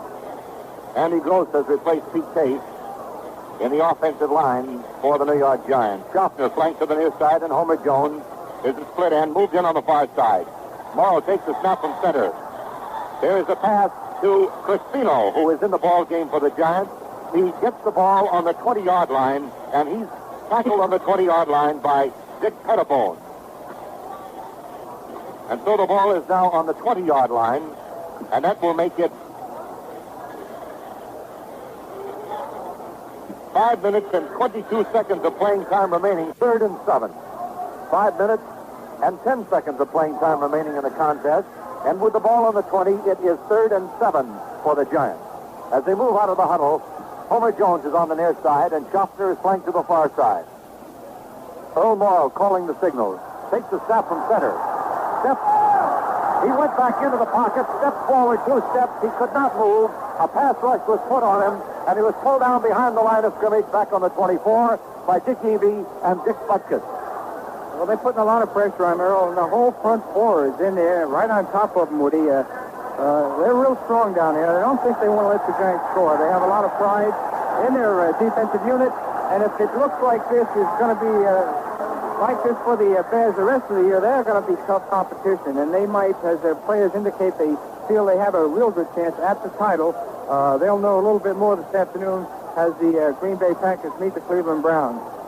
Frank McRae replaces Obradovich. Schaffner is flanked to the far side. Homer Jones on the near side. Morrow takes the snap from center. There is a pass intended for Bob Crispino. He had his hands on it but couldn't hold it. The pass was just a little low, and Earl is just apt to throw that ball low. Crispino, as he came toward the middle of the field, bent down to try to grab hold of that football, could not hold it, and so the Chicago Bears take over on their own 24-yard line. Right, and that was, once again, excellent coverage, that time by Rosie Taylor, right on top of Crispino, of course, and helping him along. Deflected the football, too, Woody. I saw it as Bobby was reaching for it. Good defensive play there by the defensive secondary, in particular, Rosie Taylor. 34-7, the Chicago Bears leading the New York Giants. We have 4 minutes and 21 seconds of playing time remaining in the contest. Final scores, 49 Baltimore, 7 Atlanta. 31-28, Washington beats the San Francisco 49ers this afternoon. In the third period, it is Dallas 24, New Orleans 10. In the third quarter, Detroit 10, Minnesota 10. And in the third quarter, Pittsburgh and St. Louis all tied up 7-7. We have some defensive changes for the New York Giants. Randy Stanton replaces Glenn Condren. Jim Calvin replaces Bob Lerstema. Bruce Anderson is in place of Jim Katcavage. Jim Moran stays as the sole remaining member of the starting front four. Mike Ciccolello goes in at middle linebacker for Vince Costello. Ed Wyzakowski and Bill Swain are the other linebackers. Lerstema is in there rather than Jim Moran, so Lerstema and Colvin are the tackles. Anderson and Stanton are the defensive end for the Giants. Rakestraw calling the signals for the Chicago Bears. Willie Williams replaces Scott Eaton as the defensive halfback. There's the snap to Rakestraw, the handoff to Piccolo. Piccolo attempts a slant to the near side of the field, and he is stopped after a pickup of perhaps a yard. by Edward Zukowski and Clarence Childs, assisted by Bob Lertsema. The ball is placed on the 25. So that will make it 2nd and 9. Right, Woody, and with the fine kicker as Bobby Joe Green for the Bears on their side, they'd like to just take this ball and run it, stay inside the field, and don't go out of bounds. Just keep the clock moving and run this game out. The Chicago Bears up at the line of scrimmage. Larry Rakestraw calling the signals at quarterback for Chicago. There's the snap from center, the handoff to number 41. Piccolo.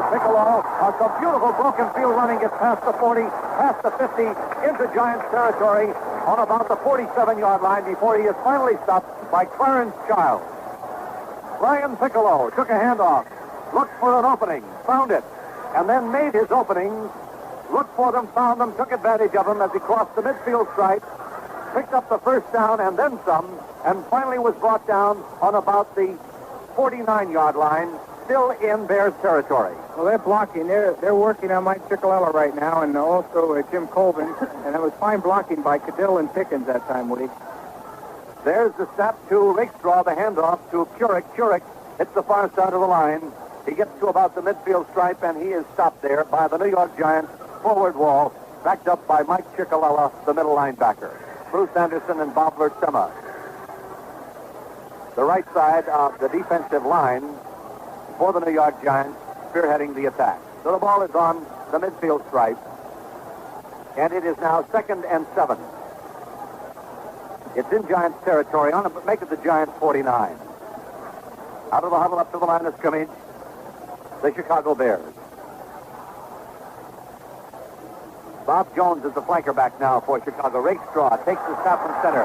There is a long pass intended downfield for Bob Jones. It is incomplete. He was covered by Clarence Childs. Jones went down the near side of the field, turned in. The pass was thrown so that he could not hold it. He was covered by Clarence Childs. 2 minutes and 3 seconds of playing time remaining in the contest. 34-7, the Bears out front. 2 minutes and 3 seconds of playing time remaining. It's 3rd and 7. With the ball resting on the New York Giants 49-yard line. Out of the huddle up to the line of scrimmage, the Chicago Bears. Number 43, Bob Jones, flanked out to the far side. Jimmy Jones, the split end on the near side. There is a marker on the play, a pass intended for number 43, Bob Jones, incomplete. As we mentioned, there's a marker on the play. I think there is offensive holding, Woody, against the Chicago Bears, and that's too bad. The pass was completed to Bob Jones. It's too bad for Bob Jones because that would have been his first reception of the year. I noticed he hasn't received a pass. He hasn't caught a pass all year. I think Rakestraw is trying to get him his first reception. 15-yard penalty stepped off against the Chicago Bears. And so that puts the ball back on the 31-yard line of the Chicago Bears. They're leading 34-7. 1 minute and 55 seconds of playing time remaining in the contest. 34-7, the Chicago Bears leading the New York Giants. Next week, the New York Giants host the Pittsburgh Steelers at Yankee Stadium. The Bears are back in the huddle. The running backs are Brian Piccolo and Ralph Keurig. The flanker backs, Bobby Jones. The split end, Jim Jones. And the tight end, Austin Denny. I believe that's the 2-minute timeout, so while we have an opportunity here at Wrigley Field, the score is 34 for the Chicago Bears, 7 for the New York Giants. Let's check our scoreboard while we have a moment. On our scoreboard, final scores: the Baltimore Colts 49, the Atlanta Falcons 7. Washington came from behind to beat San Francisco 31-28. Now the Bears are huddling back on the 15-yard line to put the ball in play from about the 30. Here again is Woody Erdman. The ball is on the 31, on their own 31. It makes it 3rd and 28 for the Chicago Bears. They're now in a triple flanker offense. Rakestraw takes the snap from center. He hands the ball off to Piccolo. Piccolo, a sweep around the near end. gets past the 35, up to about the 38-yard line, and he's tackled on the near side of the field by Freeman White. And so the ball is on the 38, and that will make it 4th down for the Chicago Bears. Then they will be forced into a punting situation.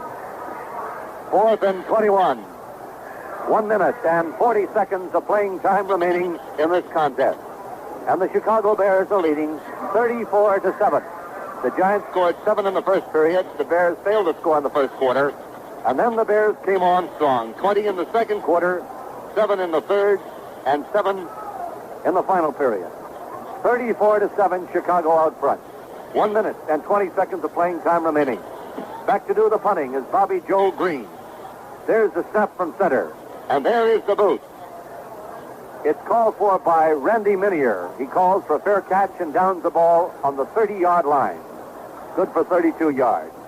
And so it's 1st and 10, New York Giants on their own 30-yard line. The Giants' offensive lineup makes its appearance on the field. We have 54 seconds of playing time remaining in the contest. 50 seconds. Next week, the Steelers and the Giants. The Giants move out of the huddle up to the line of scrimmage. Del Schaffner flanked out to the far side. Homer Jones split to the near side. Aaron Thomas, the tight end. There's a pitch out. Carried to the near side by Randy Minier.